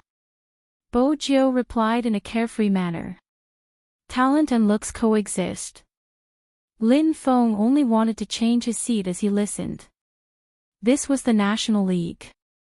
"Captain, what was going on with you and Little Spade? How could you be so lovey-dovey in such a serious situation? Besides, he had just broken up with Huzi." No, they had just made things clear. Huzi hadn't spoken a single word to him today. Even the mineral water he was drinking wasn't the one he had given him. With that thought, Lin Feng's arrogance subsided. It was better not to change seats. If he sat beside Huzi, he would definitely be treated coldly. But from what Captain and Little Spade said, Feng Shang had a higher chance of winning. He would have to take a good look. Lin Feng didn't like to see his teammates lose. He liked to see his teammates setting traps. Gaming was really a competition to see who had more scheming. However, some of the spectators who weren't sensitive to data couldn't see it. In their eyes, Feng Shang's rhythm was too slow. He only knew how to lead troops. He didn't know how to control the assassin character. The assassin had to roam the wilderness. Actually, the spectators weren't wrong. If it was a team battle, the assassin would indeed have to roam the wilderness. But many people had forgotten that. This was a 1v1.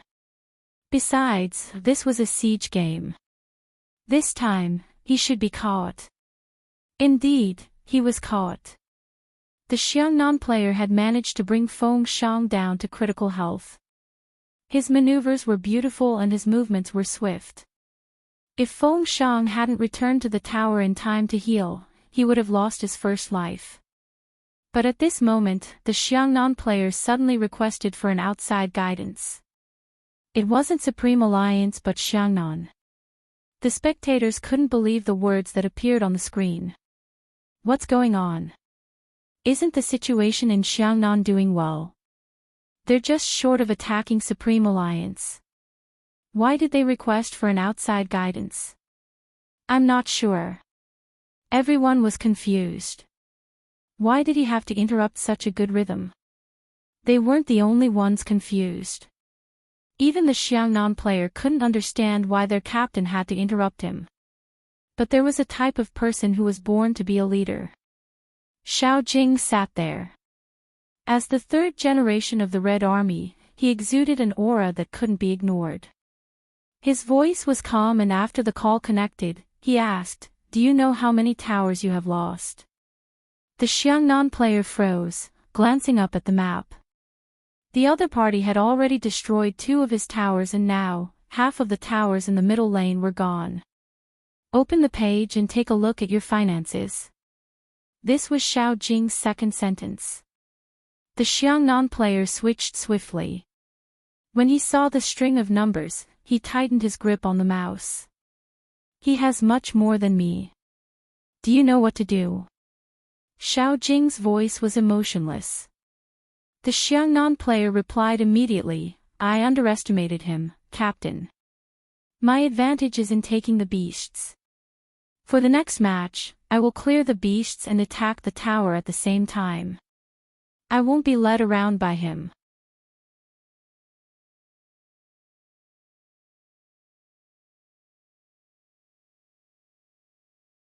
Chapter 986.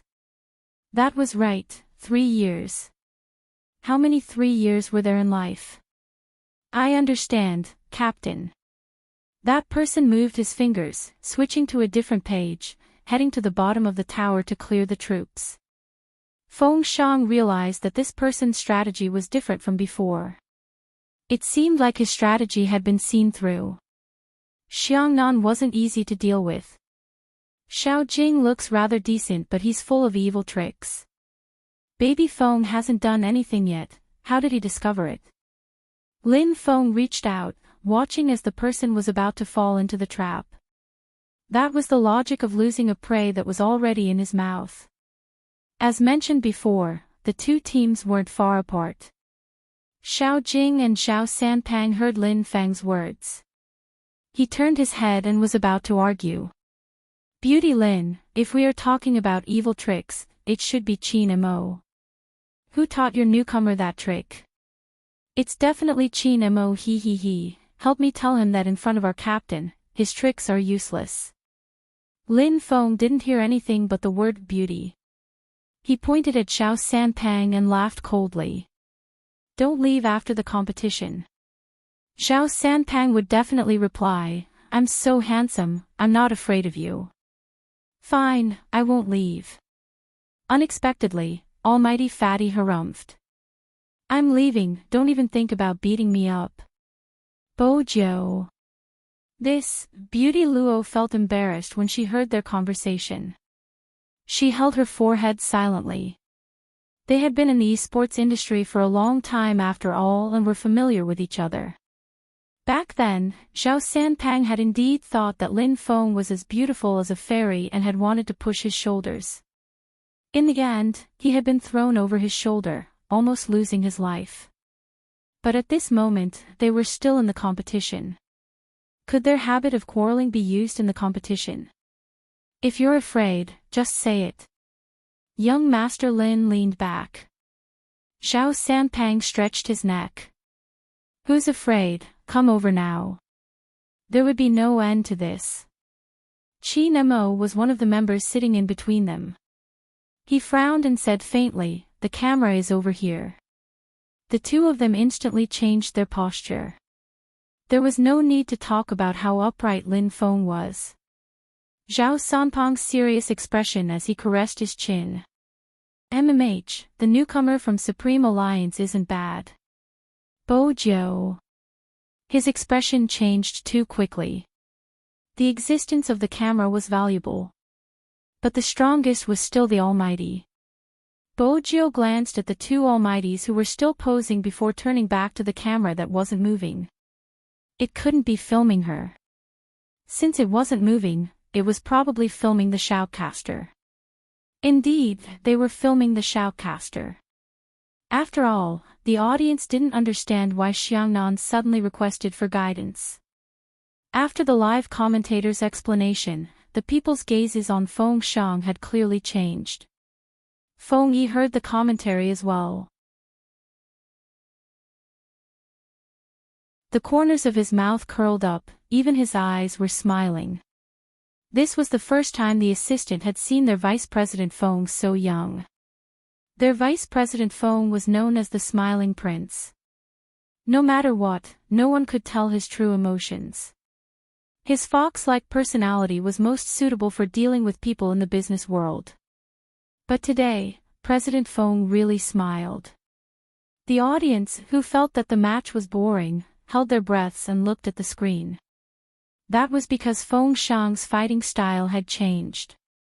On the screen, the two assassins were like two gusts of wind, fighting in the wilderness. With a single shot, Feng Shang took half of Xiangnan's HP. That person didn't back down, following up with a big move.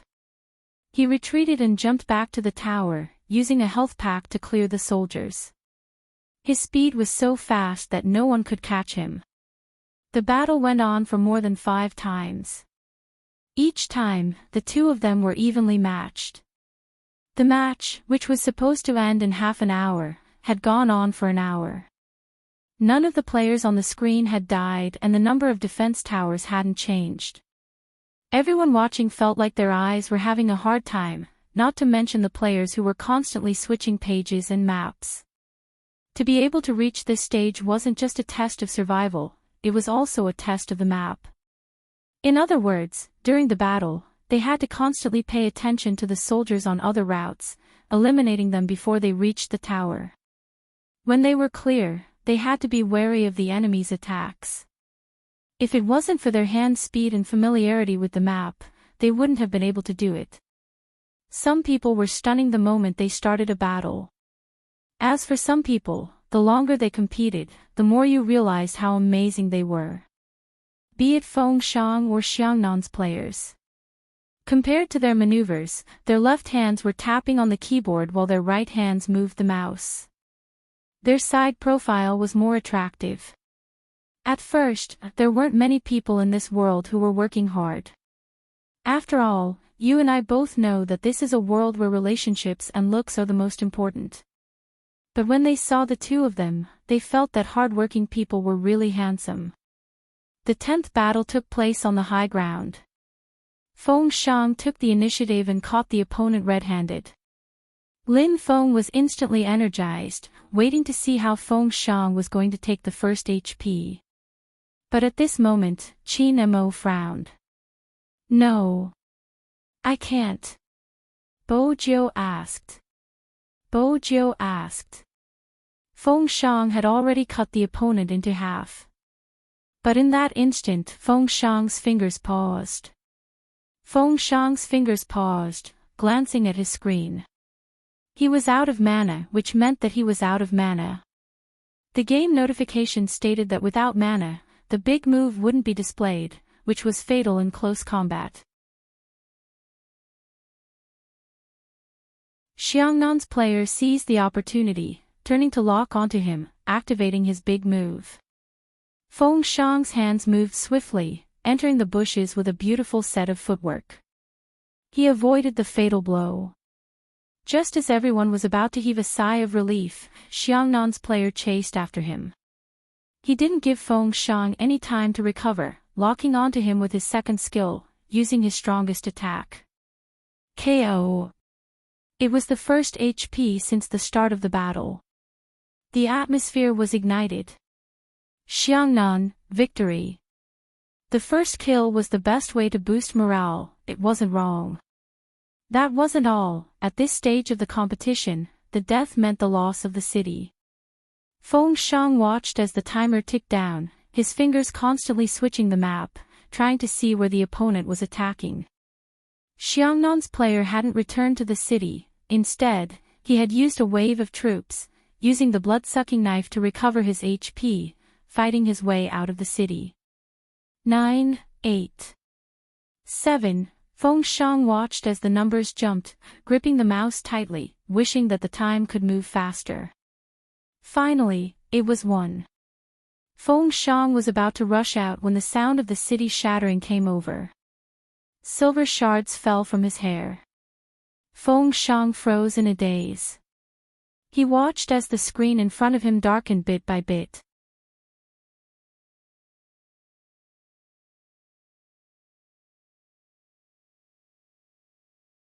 Chapter 987. Lost. Almost everyone was in disbelief. But the competition had ended. The lights dimmed over at Supreme Alliance's side. Xiangnan's side was the only one left. Feng Xiang was still holding onto the mouse, prepared to dash out in the fastest way possible. The results appeared on the screen. 0v1 Xiangnan had won the first match. Come, let's take a look at the head count. The shoutcaster was the first to recover. He had wanted to report 0v1. However, when he saw the data, he was stunned. The head count is 1v1. What was going on? The audience exchanged glances. The shoutcaster shot the director a look, cutting into the replay. Everyone then saw that after Feng Xiang came out, his ultimate skill accurately landed on the Xiangnan player. If it wasn't for the super soldier beside him. In this round, Supreme Alliance might not necessarily lose. In fact, they might be able to turn the tables since Xiangnan had one less defense tower than Supreme Alliance. But there weren't many ifs, a loss was a loss. Xiangnan's contestant was the first to stand up. He took off his headset and walked towards Feng Xiang. As he brushed past him, he said, "You're amazing." There wasn't any concealment in his words. It came from the microphone. In that instant, the entire arena erupted in applause. Feng Xiang paused. "You too." His performance on the arena was steady, like a sharpened sword from a youngster, possessing the stability and sharpness that he should have. At this moment, no one asked, "Who is Feng Xiang? I've never heard of him." Instead, they used applause to express everything. Feng Xiang left the arena, glancing at Coco, turning his face over. Coco had always relied on acting cute to make his millions of fangirls happy, he had never coaxed a guy. Her cute face tensed up, and she didn't say a word of comfort. Damn it. He stuffed his rabbit into Feng Xiang's hands. "Here." "No, you don't have a rabbit, you're going to the washroom anxiously." Feng Xiang's voice was hoarse. Coco bit his tongue. "Who said I was nervous? Before the start of the match, you went to the toilet 5 times. Feng Xiang's breathing was still a little heavy. Coco reached out to stop him. "Don't talk nonsense, little stutterer. I was just going to wash my hands." Bojiu watched from afar as the two kids leaned against each other. She wasn't sure what they were thinking, but she knew that this time, Feng Xiang didn't need any guidance. In a match like this, a strong self-healing ability was also a kind of growth. Next up was the 2v2. Bo Jiu glanced up at the screen. Someone once said that Xiangnan's 2v2 was an unbreakable defense. Because they were a pair of twin brothers, they had an innate tacit understanding. In this aspect, no one could compare to them. There was also Lin Feng and Yun Hu. Bo Jiu arched a brow. Something seemed amiss. She glanced over and asked Lin Feng, "What's wrong?" "They didn't decide the winner on the bed yesterday." "Is that why you're angry today?" Lin Feng glanced at Yun Hu, who was wiping his hands with a tissue and making the final preparations. He sighed deeply. "Stop talking, I have to coax someone." Bo Jiu frowned. It seemed like there really was a problem. Lin Feng took something and walked towards Yun Hu. He felt that since Yun Hu didn't want to drink the mineral water and didn't want to use the tissue, he shouldn't reject his wrist guard in front of so many people.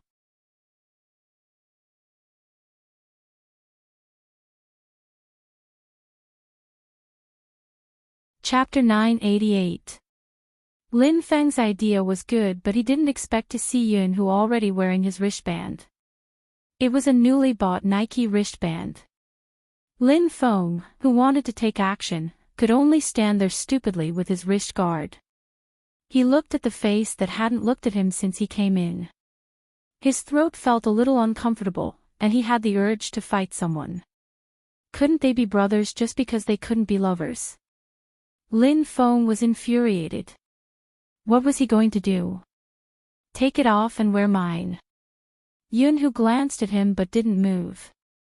Lin Feng clenched his fists. This scene was extremely embarrassing. But they were about to compete and he couldn't be affected by his emotions. Lin Feng drank a mouthful of water, lowering his head to calm down before wearing the wrist guard. Feng Yi walked over. At this moment, the manager was still useful. He swept them a glance. "The competition is about to begin. Both of your problems can be resolved after the competition. I don't need to elaborate on their skills, you should be aware of their chemistry. But since Xiangnan has sent them out, it means that they are getting serious.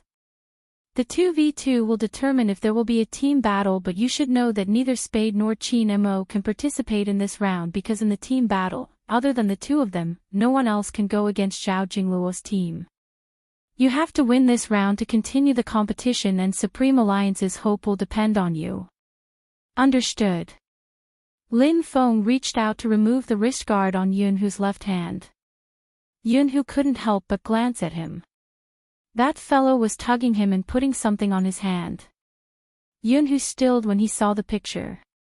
It was a wrist guard from a long time ago. He had probably given it to him when they were in junior high.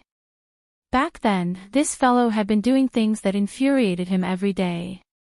He had told him to ignore the girls who sent him love letters.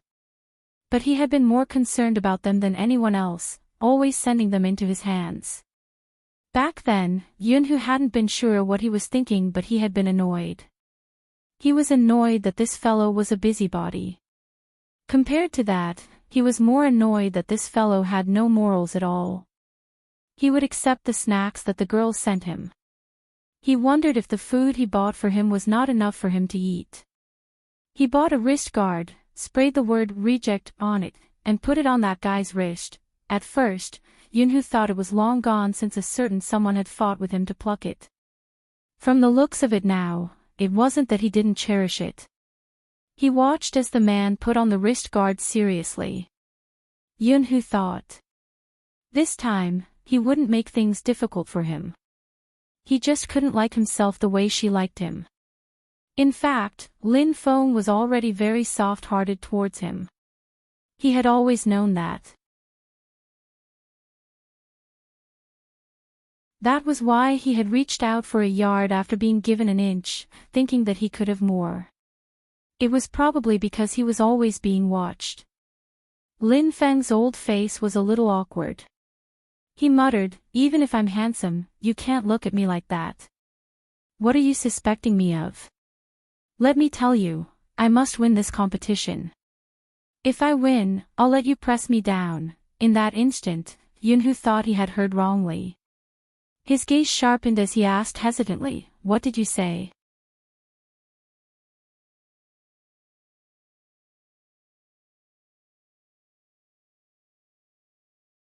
Chapter 989. Yunhu glanced at Lin Feng but didn't say anything. Lin Feng was puzzled. He was already rushing over, but Yunhu wasn't going to accept.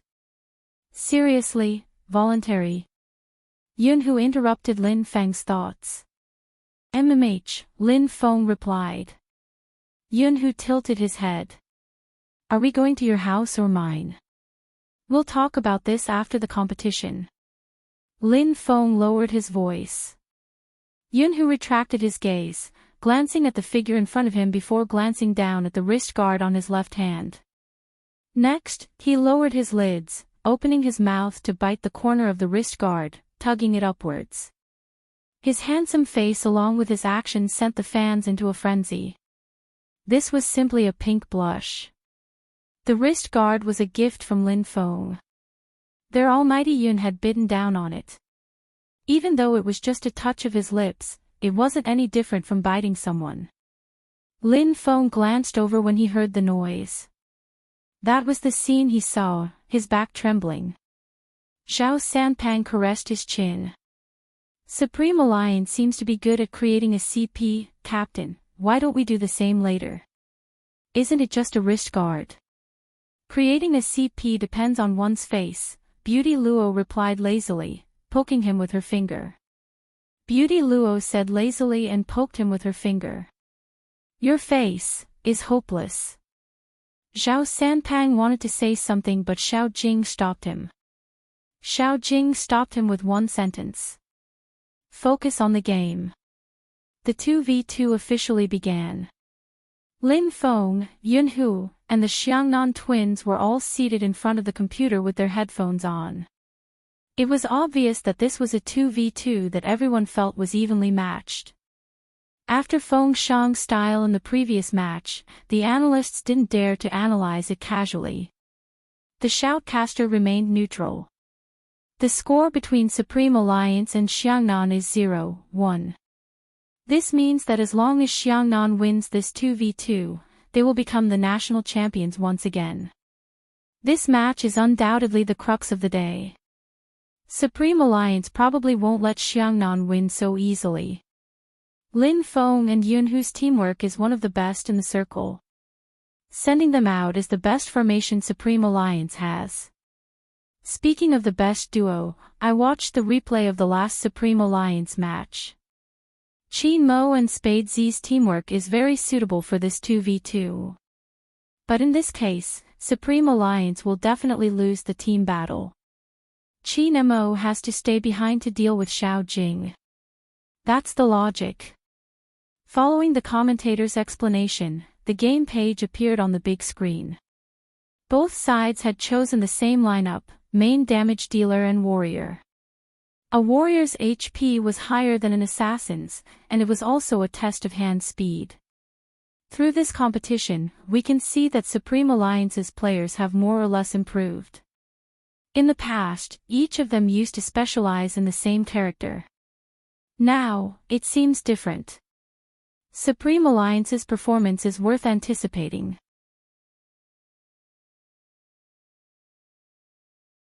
Be it Lin Feng or Yunhu, they are both unique players in terms of individual and team battles.